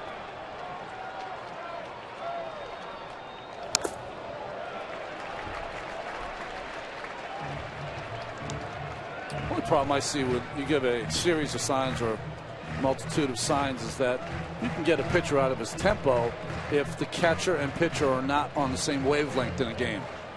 We've seen it happen with Shields and Perez in the postseason, but Hundley's been good tonight.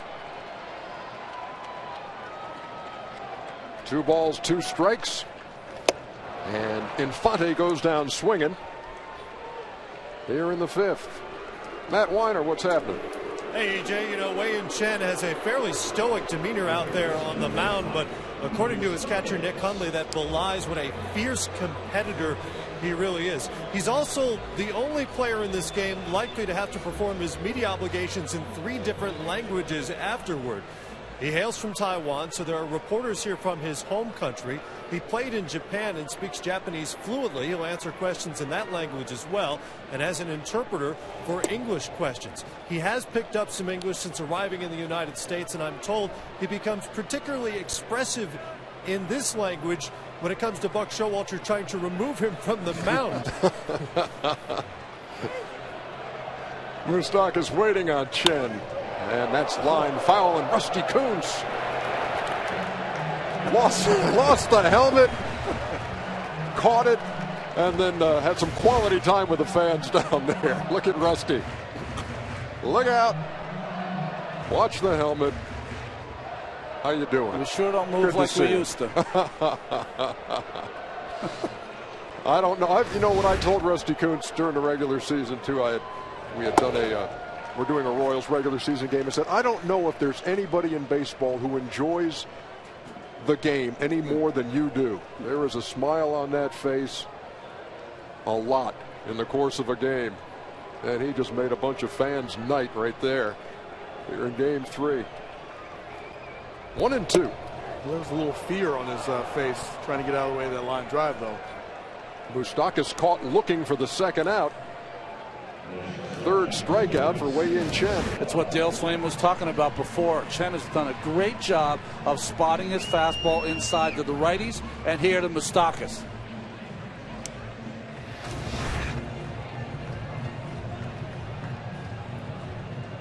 Two up, 2 down here in the bottom half of the 5th, and the top of the order. And Alcides Escobar. He is flied out to right twice.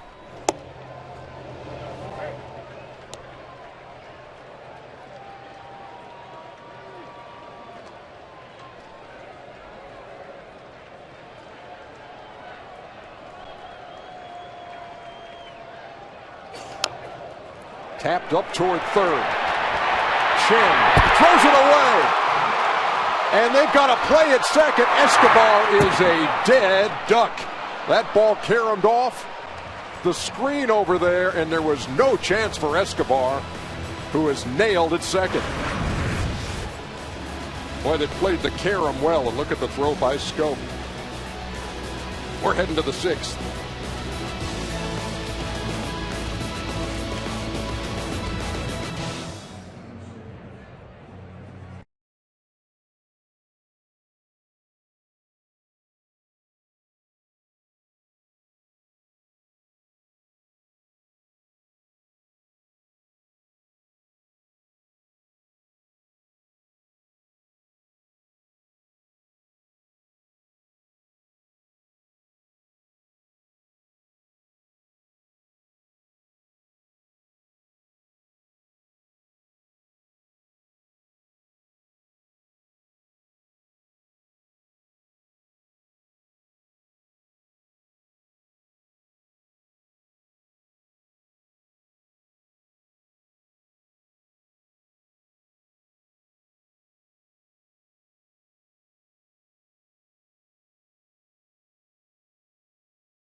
This copyrighted telecast is presented by authority of the Office of the Commissioner of Baseball and may not be reproduced or retransmitted in any form, and the accounts and descriptions of this game may not be disseminated without express written consent.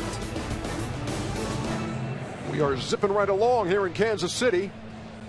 Top half of the 6th inning. Pitching change for the Royals.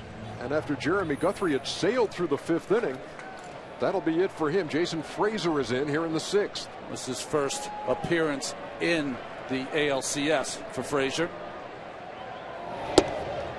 Veteran did most of his pitching for the Toronto Blue Jays. You know what's interesting about this move, though, unless barring an injury, and I don't think there was an injury, 94 pitches in with Guthrie. I just think Ned Yost did not want Guthrie to go through this part of the order again in this game. Adam Jones into foul territory. Moustakas, did he make that catch? He did!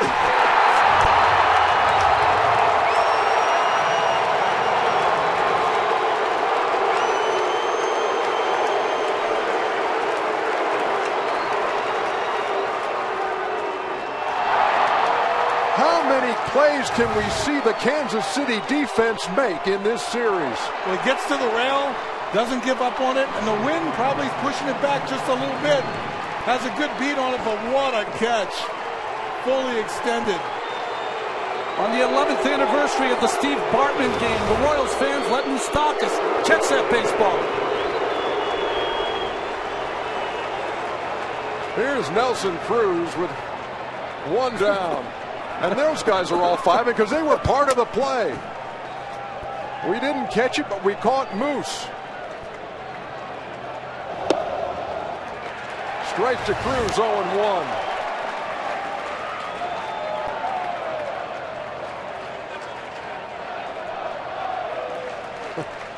That was like at a concert where they have the people jump into the crowd and push him back up. I don't go to those kind of concerts, Ronnie, but congratulations to you. 1-1.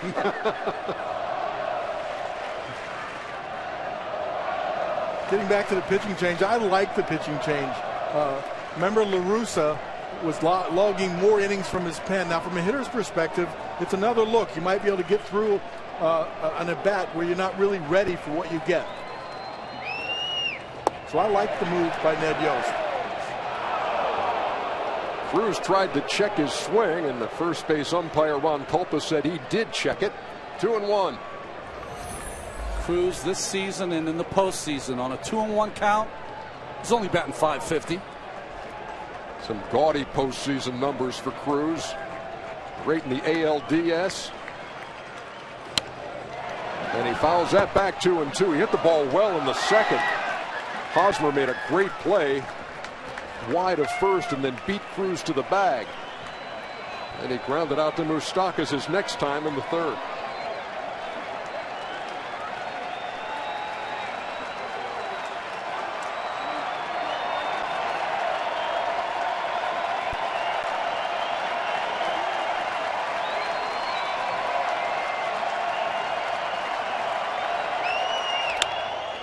Fly ball right field. Aoki has a beat on it. 2 down. If you've watched the Royals in the course of this postseason run, or even in their regular season, you know that the formula Ned Yost likes to follow is get to that 7th, 8th, and 9th inning, turn it over to Kelvin Herrera, and then Wade Davis, and then Greg Holland. And there you see Herrera getting loose with 2 outs here in the 6th. There's Davis, who's been untouchable. And there is Holland. They try to reduce it to a 6-inning game, and then they say try hitting these 3 guys. Combined ERA of 1.42 in the postseason for that trio. And you know, the strategy normally during the regular season was with a lead. But in the postseason, no, throw that out the window. You need outs and you need a chance to win. So they're going to expand their roles into a tie game, and sometimes even when they're losing.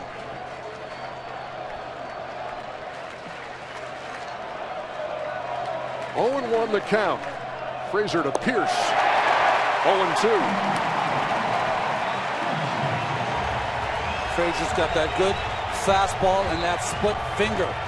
Great weapon against right-handed hitters. And Pierce had 2 good at-bats off of Guthrie. Started to feel pretty good. So this is another reason right here. Give him another thing to think about, another arm to look at. The 0-2.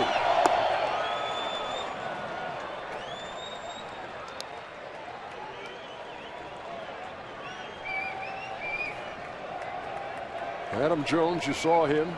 Adam Jones and the Orioles trying to break into the win column in this series. Kansas City trying to put a stranglehold on it with a win here in Game 3.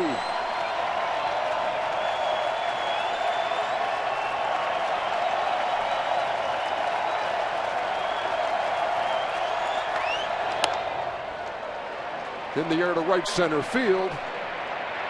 And Kane at the track makes the play.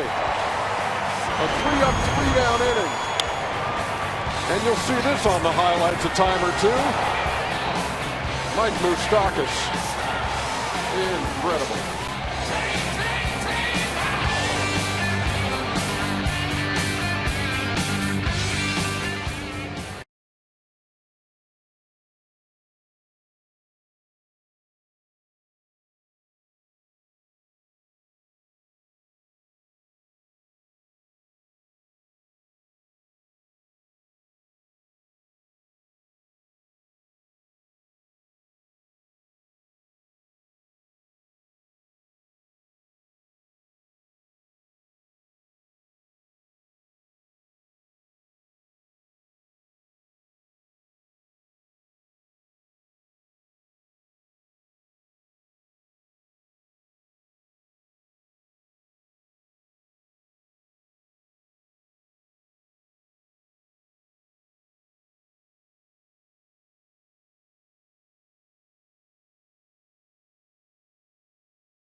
Beautiful shot of Kauffman Stadium, the K, right across the parking lot from Arrowhead Stadium here in Kansas City, as Nori Aoki leads it off in the bottom of the 6th, then takes a strike from Wei-Yin Chen.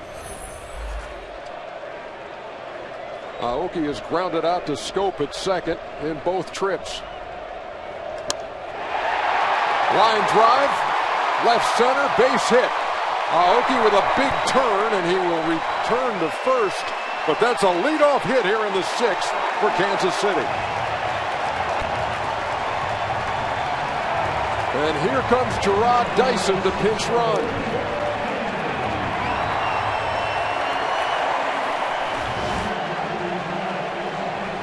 This is one of the hardest balls hit today. He gets his leg up in the air, hangs a little bit. A classic inside-out swing, drills it to center field.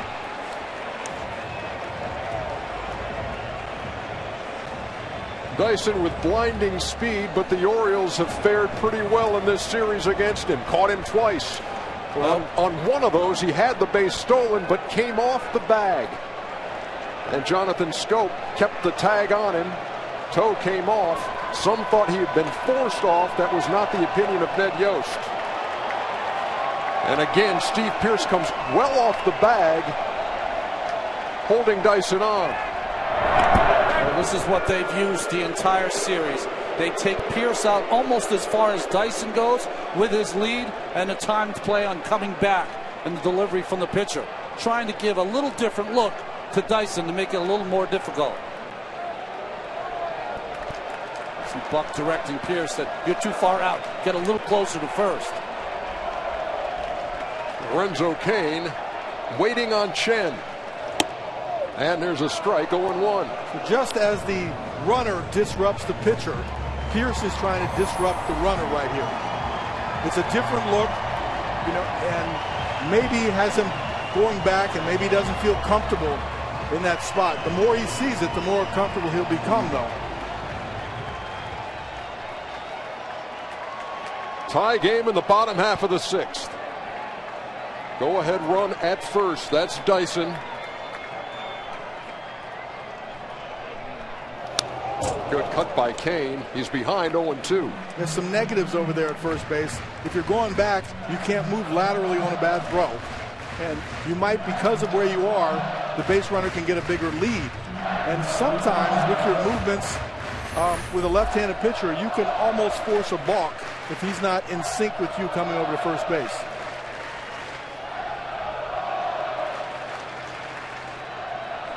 Dyson was 36 for 43 in the regular season.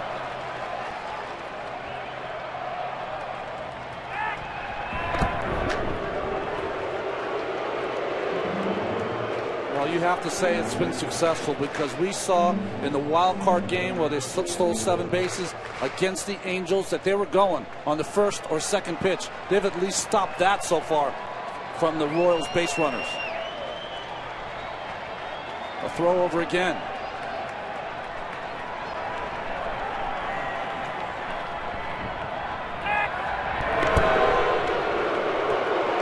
The biggest advantage the Orioles starters have is that they all are quick to home plate, which gives the catcher a chance to throw out the runner at second base.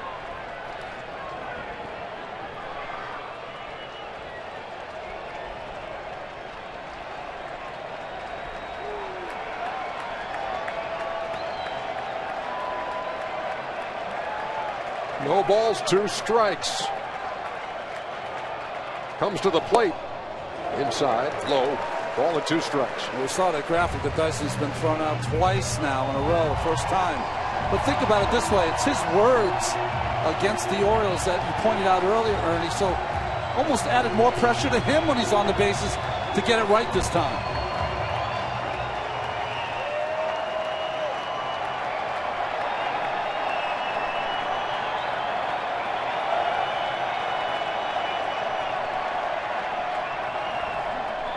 To the plate, foul away.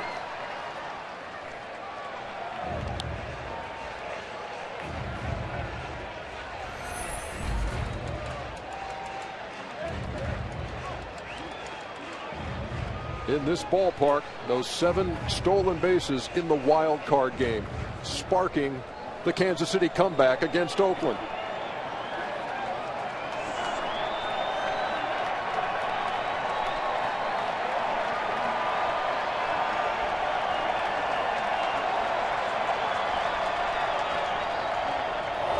And Kane struck out.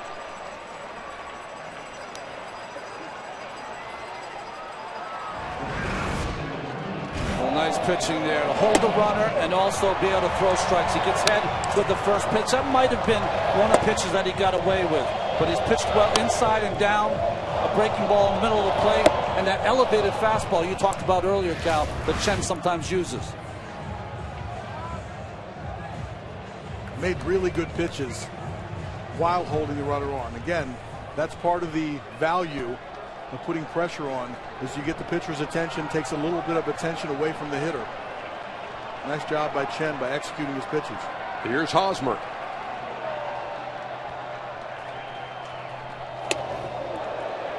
Almost hit him inside 1-0. So Kane, who was 2 for 2 tonight, and 8 for 10 in the series, strikes out with a runner at first.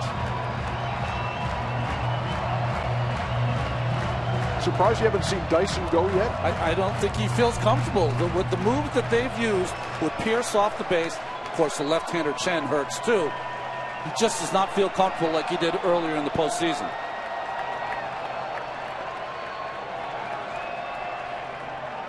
Time called by Joe West. Brilliant strategy by Buck Showalter, and he told us he had some tricks up his sleeve for the base runners of the Royals. It's worked so far.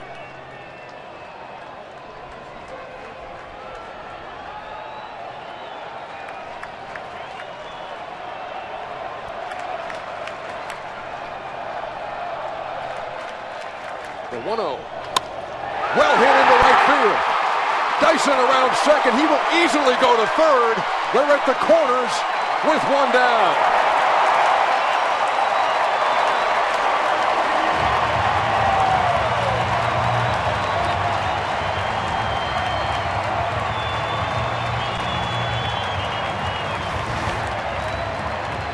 One of the other disadvantages, you would think by getting off the base on a bigger lead that you would have more room on that side to cover that hole. But by backing up, it actually makes him have less room over there. He shoots the hole, goes first to third. Buck Showalter has gone to the mound. That's going to be it for Wei-Yin Chen, who departs here in the 6th inning with 1 out and runners at the corners. Kevin Gausman in for Baltimore.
All right, baseball fans, join the biggest 7th inning stretch with your best Take Me Out to the Ball game. You might be featured in Game 4 of the World Series.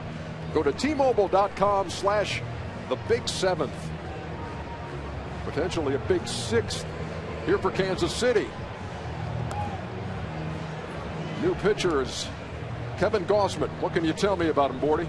Well, I'll tell you this. Last year, Kevin Gausman made his major league debut, and he got roughed up a little bit. But they moved him to the pen. He made 5 starts on the season, but 15 appearances out of the pen. And that's really where he got his confidence and learned how to pitch at the major league level. He found out he could not just blow his fastball by hitters. He had to have better location, and that's why he's had success this year. And that's why Buck Showalter is using him out of the pen in this postseason. He enters in a big spot, to say the least, here in the 6th. Tie game. Royals have runners at first and third. Billy Butler at the plate. You know, Cal, thinking about that disadvantage for Pierce at first base. You know what's interesting? Buck knows, because he puts on the play. The catcher knows that you're going to throw over. Pitcher knows you're going to throw over. Who's the only guy who doesn't know?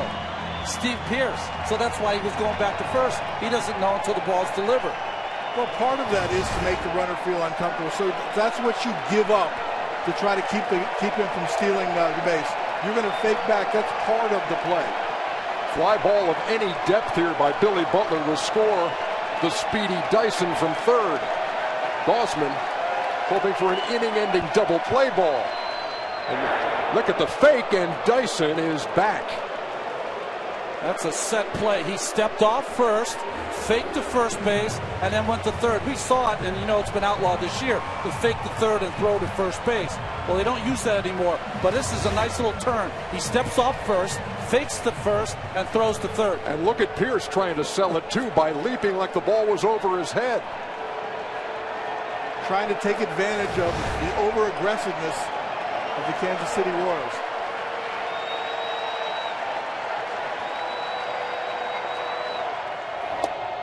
There's a strike to Butler. That's a power arm right there. Low fastball in the inside corner at 98. Kansas City has 4 sacrifice flies in the postseason, more than all the other teams combined. Runners lead from first and third. The 0-1 to Butler. Fly ball left field. Diaza camps out under it. Dyson with the tag. The throw to the plate. Plenty of time for Dyson. And it's 2-1 Kansas City.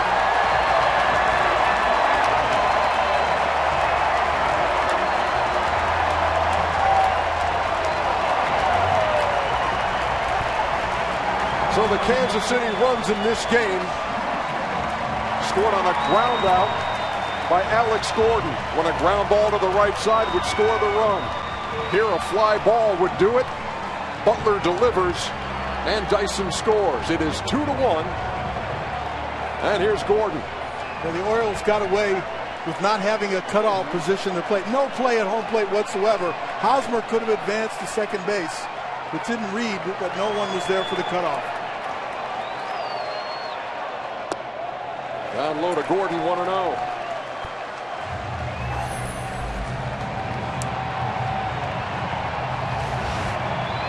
Here comes the throw to home plate. Should not be going to home plate at all, but watch how long it has to go all the way. And Hundley knows it, so he starts to close. But if Hosmer read it correctly, he could have been standing on second base.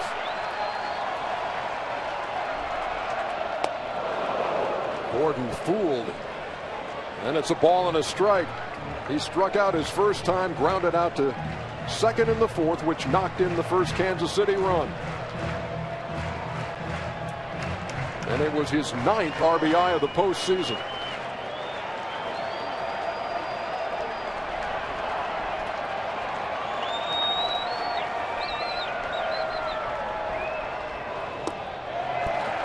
Just again, 2-1. So Gerard Dyson, the guy who raised a few eyebrows with his comments after Game 2, has scored the go-ahead run here in the 6th. Kansas City knows they'll go into the 7th, 8th, and 9th with that 3-headed monster in the bullpen with at least a 1-run lead. Well, we'll never know whether Dyson's threat of running created problems, but that's what Ned Yost and the Kansas City Royals believes. That's the pressure they're going to put on. Even though he didn't attempt to steal, he made it real easy first to third. And yeah, could Aoki have gone first and third? Yes. Could he have scored on that sacrifice fly? Yes. But we won't know that the other intangible, whether that affected the pitch to home plate. Yep.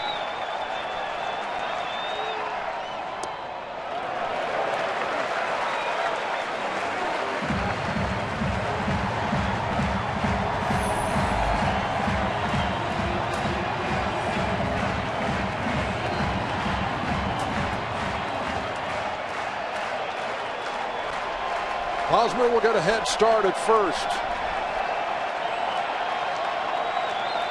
3-2 to Gordon. Well hit on one hop to Hardy. Nice play and throws him out.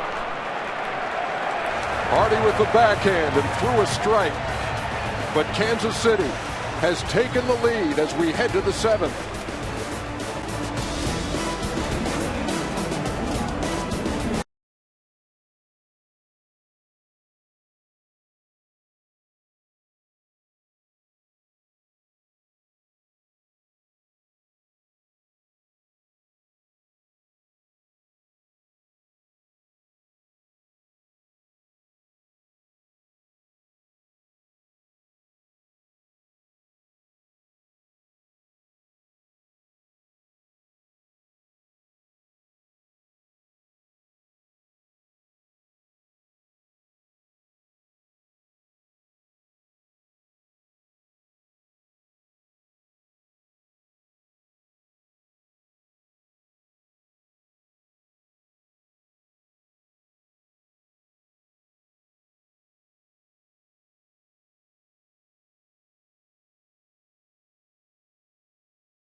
James Shields reacting to a couple of sparkling defensive plays by Mike Moustakas in this one as we head to the 7th inning.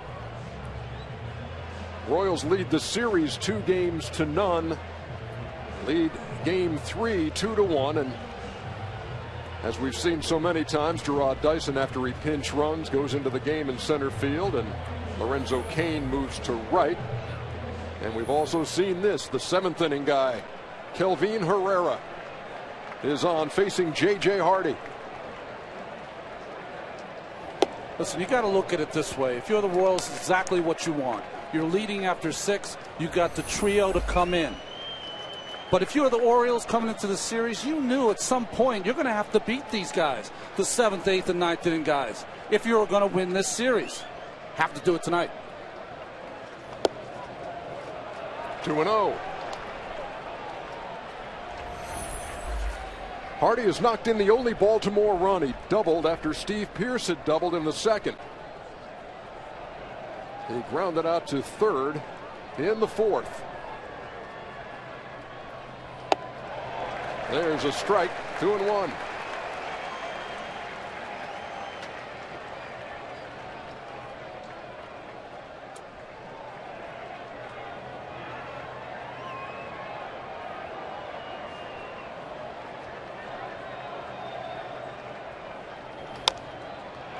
Bouncer up the middle. Infante's going to have a very smooth play by the Royals second baseman. Aerial coverage provided by Goodyear with superior performing tires that knock it out of the park. Goodyear, more driven. Boy, Infante made that look easy, Cal. Yeah, really nice play. Got around the ball, caught it with two hands, delivered it without use of an extra step. That was a really nice play. Here's Ryan Flaherty. So, Cal, you've seen this guy's stuff. You've seen Herrera. What would be your approach at the plate against him? Well, you've got to get the bat started. You know you're going to get fastballs. You're going to get a lot of them. You're going to get 99. And so the approach would be give yourself 3 chances. I wouldn't go taken, but you want to get him with the fastball down in the strike zone. You want to shorten your swing a little bit. Try to get the barrel to the baseball and let him use his power of his arm to supply some power. 99 again, and the Flames. It's 0-2. A lot of hitters will try to swing harder, which makes your swing go a little bit longer. So anytime you have a long swing, that's where the fastball up in the strike zone is going to be very difficult to catch up to. This city's off the charts right now. Struck him out. 2 up and 2 down here in the 7th. So our Chevy pitch track says 92% of the time he throws 99 or 100. Just rearing back and using the fastball. This is not a big man out there, folks. He's 5'9", 5'10", stockily built. Doesn't really push off. He just has one of those magical arms. Here's Nick Hundley.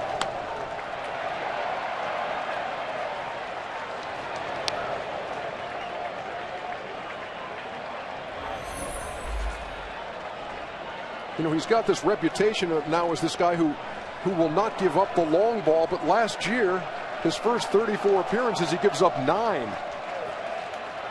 Hasn't allowed one since July 26th of 2013 when Connor Gillespie ran into one.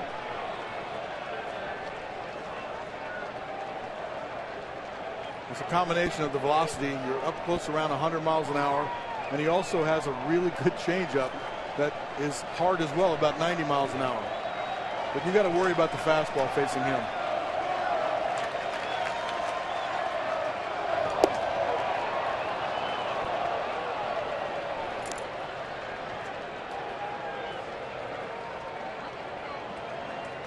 Now, if you're Hundley here, you feel like you got a chance. It's a 2-1 count.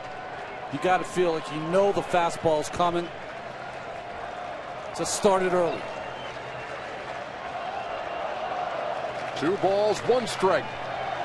Herrera to the plate. Pop, foul. Back over our heads, 2-2. You just never know when you look at a guy. He's non-drafted, free agent. Kansas City saw something in him in 2006, made his debut in 2011. And he's a key part of this mix in 2014. Missed upstairs, 3-2.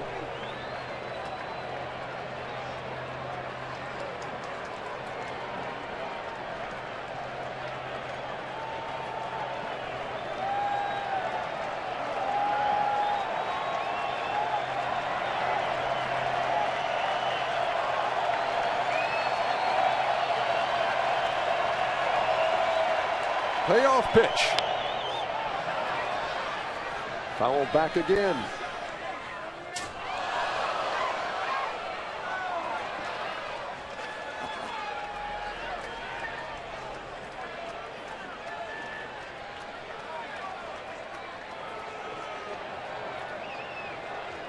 Hundley's having a good at bat. Laid off the high fastball, just using his hands to get the barrel to the ball. Swung a little late. He's got the right approach. And he struck him out. Herrera faces 3 Orioles. Strikes out 2. They're stretching and screaming in KC.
Tonight's game summary is presented by Geico. Wei-Yin Chen and Jeremy Guthrie were the starters. Both have departed. The Royals leading at 2-1, coming to bat in the bottom half of the 7th inning, and the Orioles down to their last 6 outs in this game to avoid a 3-0 hole. You know, it's almost a shame because Chen pitched much better than to be the loser right now. But it's interesting that they've got nothing against Herrera, the Orioles offense, nothing against Wade Davis, but they've had a lot of traffic against Holland. So maybe that's where they'll be able to try to make their mark. But Cal, this Royals team seems to add on runs when they get ahead. Well, I mean, Ed Yost said the pitching's been there all year. You know, the only problems they had when haven't been able to score runs. They've scratched runs aboard, and in these playoffs, they have added on insurance runs. So the Orioles have to keep them right where they are. Bottom half of the 7th inning, and Salvador Perez ready to lead off for Kansas City. Steve Physiak, what's on your mind? Well, Ernie, when Salvador Perez came into the dugout after the 4th inning, he immediately met with trainers Nick Kenny and Kyle Turner to check on his thumb that was struck by a foul ball. They went to the clubhouse for treatment. He came out with his left thumb taped, and he has had it retaped a couple of times. I still don't think he feels comfortable where that ball struck it. He leads off here in the bottom half of the 7th. He's 0 for 2. And 1 for 10 in the series. Just 4 for 29 in the postseason. And he takes from Gausman 1-0. All 3 of these games have been tight. Royals scoring in their last at bat to win the first 2 at Camden Yards, and leading 2-1 as they bat here in the bottom half of the 7th. Big cut came up empty. Ball and a strike. Orioles got back-to-back doubles in the 2nd. Steve Pearce and J.J. Hardy. They were roughing up Jeremy Guthrie a bit, but they only scored 1. Guthrie settled down and worked 5.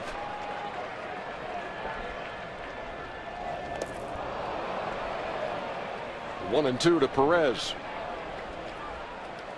Meantime, Kansas City in the 4th inning got to Chen for a run on a ground out by Alex Gordon.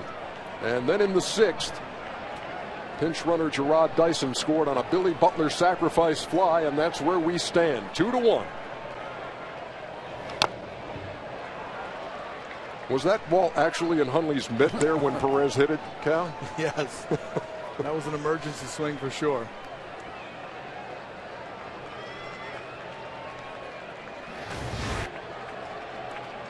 Again, guarding against the off-speed pitch.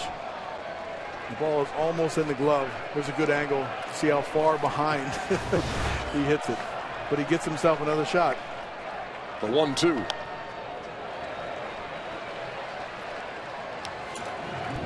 And here, Perez seems to be swinging, at Gausman's arm right now. So here's a good opportunity to make a pitch outside the strike zone.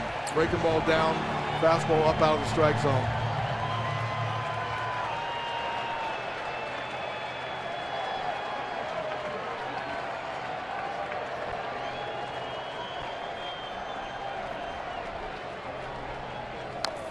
Oh, lost the bat. And fouled it off at the same time. 1 and 2. I wonder, with all the taping of his thumb and his thumb not feeling great, almost feeling for the baseball up there. Your thumb is very important for your strength. And it's his bottom hand right now to hold on to the bat. Get a little more of that stickum.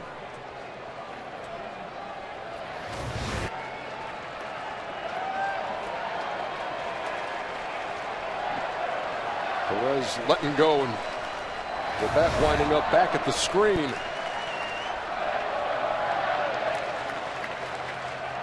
Gausman with another 1-2.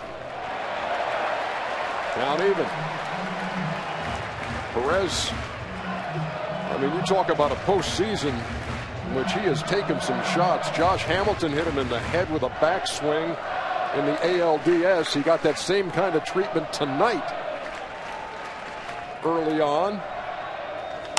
And then, of course, the thumb injury on the foul tip, and he grounds out here to start the 7th. It's Chevy Truck Month, time when truck guys like our technical director Bobby Grabko, or one of our tech managers, the legendary Greg Gunn, working his last game tonight. Yeah, they're truck guys, and they can depend on great offers on the 2014 North American Truck of the Year Chevy Silverado. We have a lot of truck guys. I'm trying to get them all in here in the course of the postseason. Here's Omar Infante.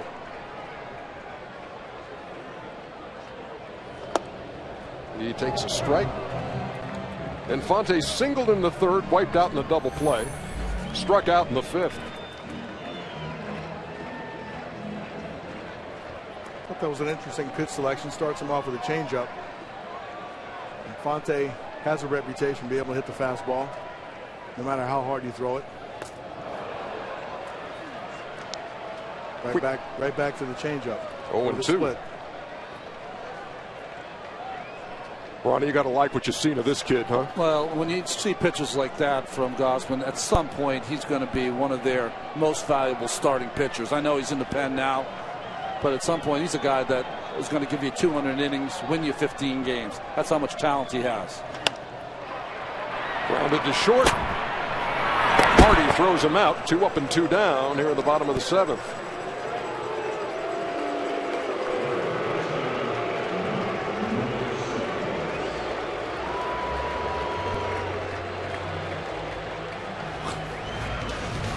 Mike Moustakas hearing it from the home fans, and defensively the tip of the cap from Jeremy Guthrie, and then this one when he climbed over the railing.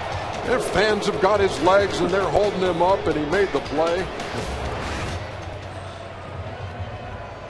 I just keep thinking he's having a lot of fun this postseason. A lot of hits, a lot of home runs. But tonight he's flashing the leather over there. Rounded into a double play in the 3rd. Called out on strikes in the 5th. The only Royal to hit safely in every one of their postseason games, and trying to keep that intact here in the 7th. In fact, his longest hitting streak during the regular season was only 6 games.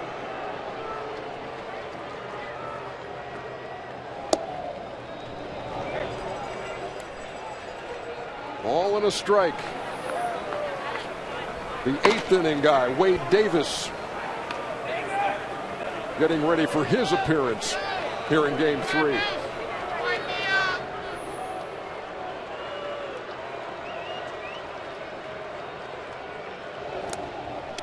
All the way to the screen, 2-1.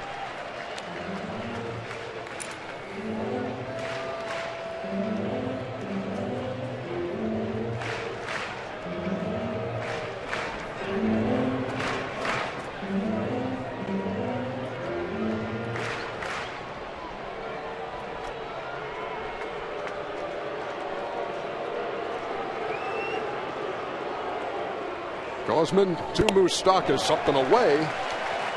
3-1. Well, one of the things we were talking about before, you see the shift that Baltimore uses against Moustakas when no one's on base. But again, number of pitches seen has increased as the postseason's gotten deeper. The at-bats by Moustakas have gotten better and better.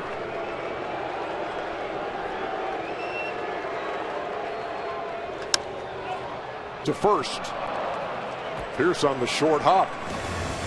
Made the play and took it himself. 1, 2, 3, bottom half of the 7th. We head to the 8th. It's Wade Davis time.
Follow the postseason with MLB.com at BAT, the #1 app for live baseball. Highlights, scores, live radio broadcast, replay reviews, and more. Get the At Bat app. We head to the 8th. Wade Davis on. #9 hitter Jonathan Schoop leads it off and takes outside 1-0. 9-1-2 here in the 8th for Baltimore. Down 1. Don't have to say too much when you see the numbers of Wade Davis. Best numbers by any 8th inning reliever in baseball.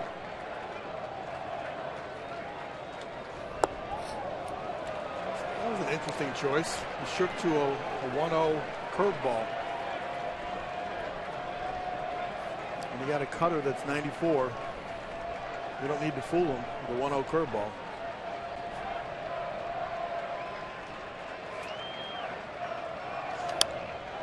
Fouls away the 2-0. You saw that note on the screen.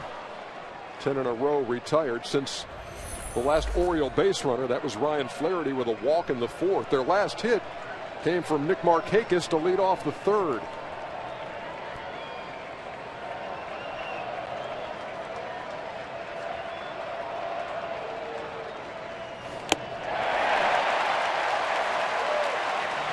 Two balls and 2 strikes. Davis in this series has appeared in both games. 2-0. 5 strikeouts in 3 innings with just 1 hit, no earned runs. Hasn't walked a batter.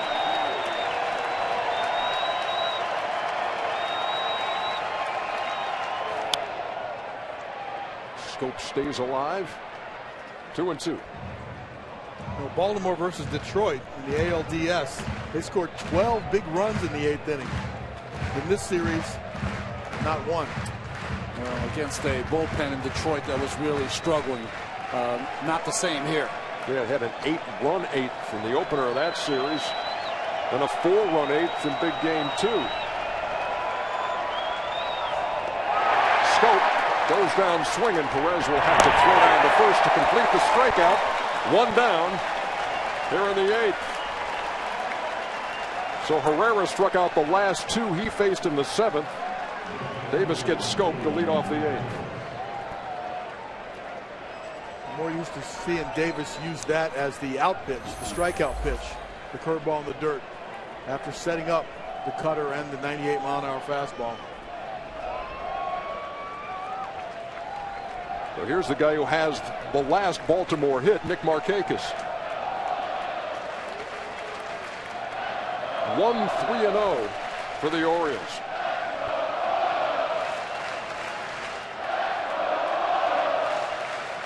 Well, that was funny. He shook off the fastball. The cutter was put down, but then stepped off. I'm not sure if he wants to throw that pitch. The curveball.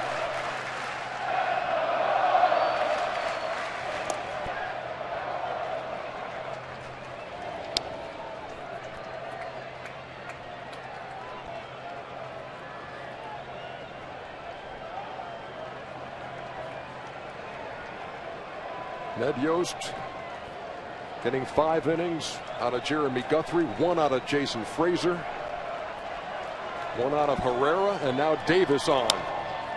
Little blooper behind short. Alex Gordon makes the play. Gordon and Dyson converging.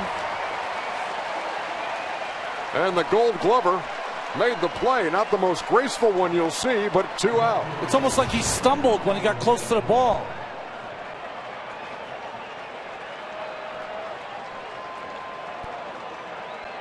Put that glove right in front of his face, and that's where the ball went.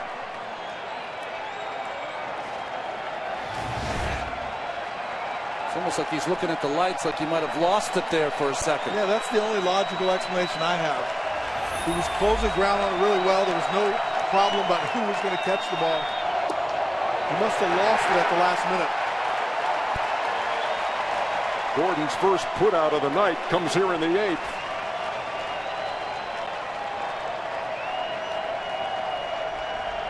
Alejandro Diaza.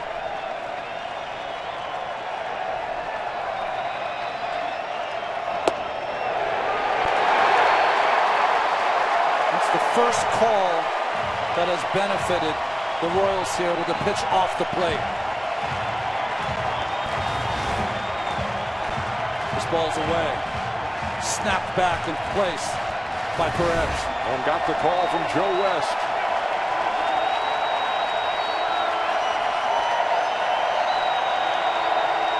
The 0-2. I think he fouled that ball on the bounce to stay in the at-bat. You're right, that's the out pitch that he usually uses, that curveball down. And watch De Aza. Bounced, then he fouled it. Right off the end of the bat. A little cricket here in Kansas City.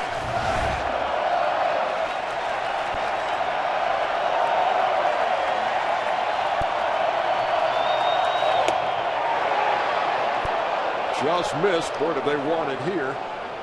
The ball at 2 strikes. Orioles just need someone to be a hero. De Aza, I said before, last season breakout year with the White Sox. 17 home runs. He's got the power.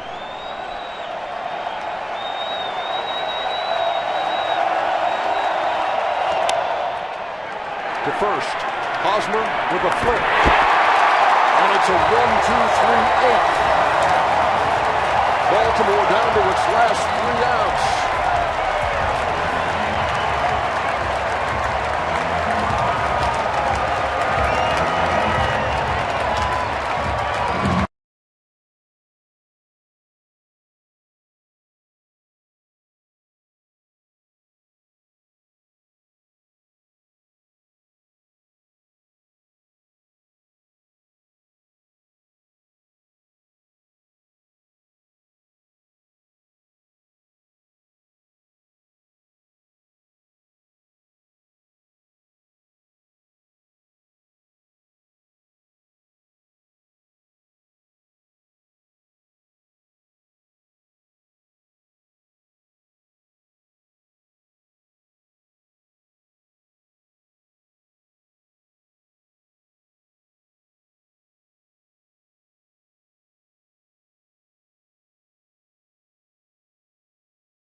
Let's take a look at tonight's Playmakers presented by the all-new Chrysler 200.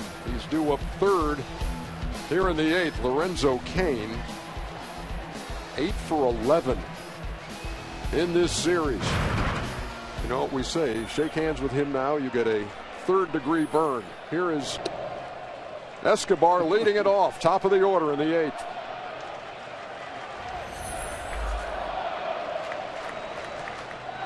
Probably won't do it now because the first pitch was a strike, but Escobar likes to push that ball towards the first baseman and second baseman and beat the pitcher over there.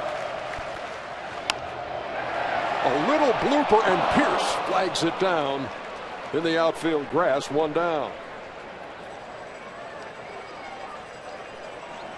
Can't ask for any more than you've gotten from Gausman at this point. Heroic efforts. Came in, though, he got ahead with that one fastball against Billy Butler and then made too good of a pitch that cost him a sac fly. Nice play here by Pierce. Some good pitchers throwing some tough pitches, and as a result, we've seen a bunch of this stuff. Little bleeders that get into the outfield, little bloopers here and there. Pierce made a nice play on that one, and here's Dyson.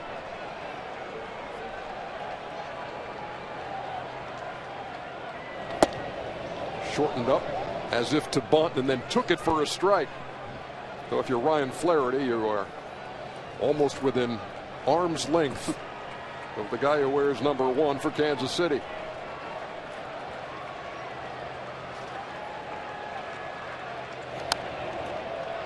Gausman ahead quickly, 0-2.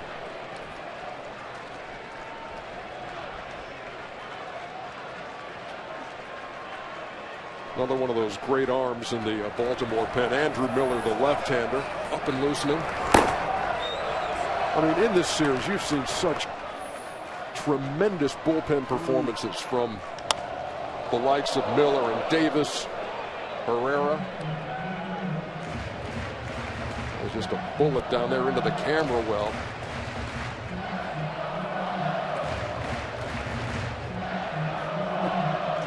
No one's having more fun than those people on the camera wall.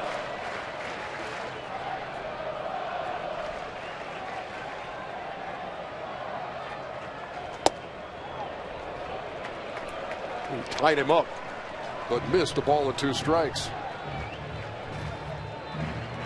Trying to elevate the fastball to get him to chase it out of the strike zone. It usually works when it's out over the plate, not when it's up and in.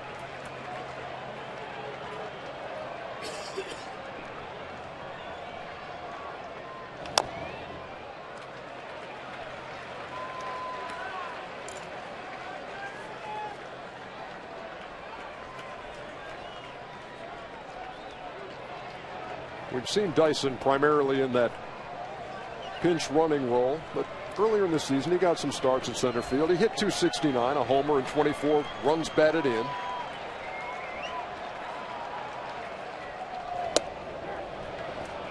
And he turns right, strike 3. The suspense continues tomorrow afternoon right here on TBS, featuring ALCS Game 4 between these Orioles and Royals, 4 o'clock Eastern. And then you can go to FS1 tomorrow night at 8. And it's Game 4 of the NLCS with the Cardinals and Giants. Don't miss the action. This postseason has been absolutely dynamite. So many good games.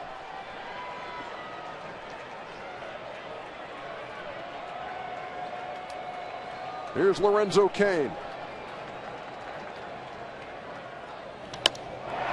Hit that one right on the nose, but Adam Jones right there. And that's a 1-2-3 inning. Great job by Gausman out of that Baltimore pen. And now Greg Holland will get the call and try to nail it down for the Royals. Don't go anywhere.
Aerial coverage provided by Goodyear with superior performing tires that knock it out of the park.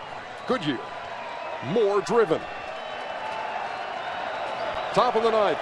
Orioles need one to tie. First pitch from Greg Holland popped up. Omar Infante, one down. You got the sticks up that you want if you're Baltimore. 3, 4, 5 in the order. But Jones pops up. And here's Nelson Cruz, baseball's home run leader in 2014. An amazing postseason player. You've lived and died by the home run all season long. The Orioles, 211 of them. Looking for one now. Neither bullpen has allowed a runner. Nobody's reached base against either side. Holland trying to continue that. Cruz trying to tie this up with one swing.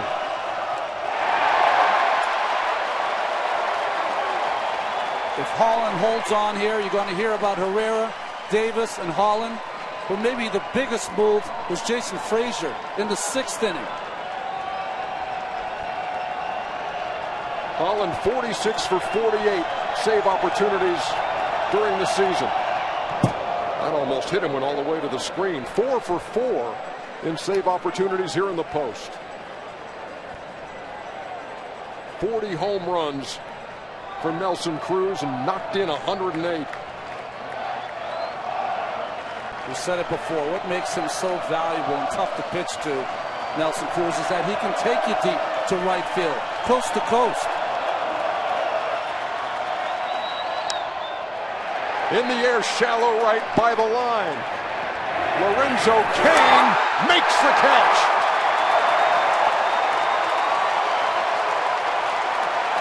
Put him in center, put him in right. Man, does that kid cover some ground.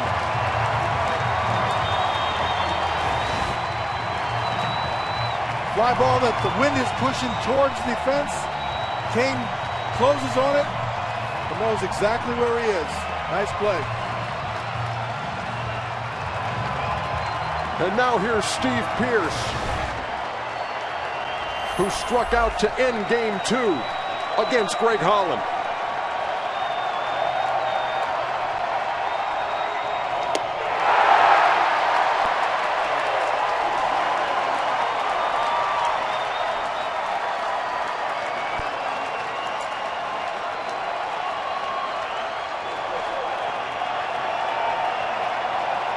Coming back with another fastball. Up the middle, Infante gloves it, throws him out.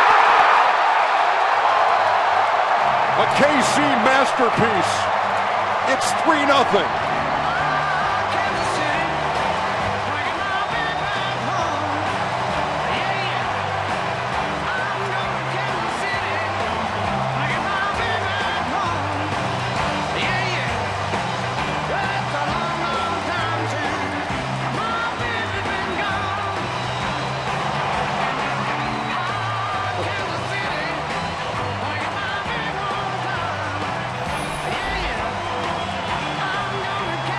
How about this run by the Kansas City Royals? You mentioned it in the open, Cal. They can beat you so many different ways, but this was probably the blueprint they used for most of the season.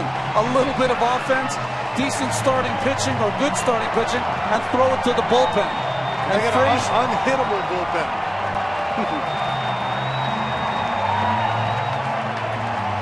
Let's go down to Matt Weiner. Thank you, AJ. Here with Mike Moustakas, who made a couple of brilliant defensive plays along the way. A little lower scoring game than we've seen from you guys, but the formula is essentially the same. How does this keep working?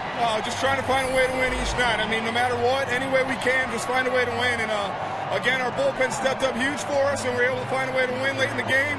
I mean, huge hits, dice scoring. It was awesome by Bill. 16 straight retired to end the game by the bullpen. How high is the confidence when you get to Herrera, Davis, Holland? They've been doing it all year for us. I mean, anytime those guys step in the game, we know that they're going to lock it down for us. They've been doing it all year, and they keep doing it. It's awesome to watch them go to work. You're pretty popular here already. You may have noticed. You made some more friends over there on the third base side when he went after that ball. Take me through it. Oh, I just, was trying to find the fence, and I saw it was going to be a little out of my reach, so I crawled over and, reached and caught it. And people in the dugout suite over there, picked me up and kind of helped me crowd surf a little bit, so it's pretty cool. And, a lot of credit goes to those people over there for not letting me fall and, hurt myself. Were they talking to you over there? I don't know. I was too pumped that I caught the ball, so, they were pretty jacked up, too. You guys are a win away from the World Series. What will be crossing your mind when you enter the ballpark tomorrow? Find a way to win a game. We're trying not to think too far ahead, but, we got to go out and beat this team again. It's a great team over there, and got to find a way to beat them. See you tomorrow afternoon. Absolutely. Sounds good.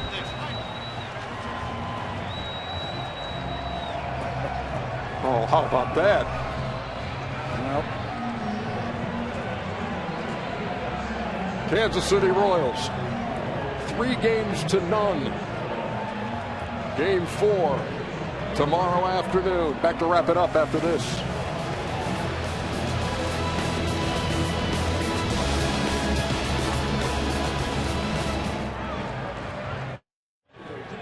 Yeah. Thank you very much. Here with Greg Holland, who is part of a bullpen that retired 16 straight to close out this game. I know there's a lot of pride down there. What does it mean to you guys to shut this team down? We take pride in that, through our preparation, our work ethic. We collectively feel like if we can get the lead or tie a ball game that we should win every one of those games. And, Kelvin Wade been a big part of that, but we've done pretty well as a whole all year. And once again, you manufacture a run when it counts with Butler knocking it in over and over again. The speed plays a role. How does this offense keep coming up with just enough? They know that our starting pitching is going to keep them in games, and I think that gives them a lot of confidence. And also, we've got so many dynamics. We can hit the ball at the ballpark at times. We can run bases, and we're going to play good enough defense to play a lot of close games.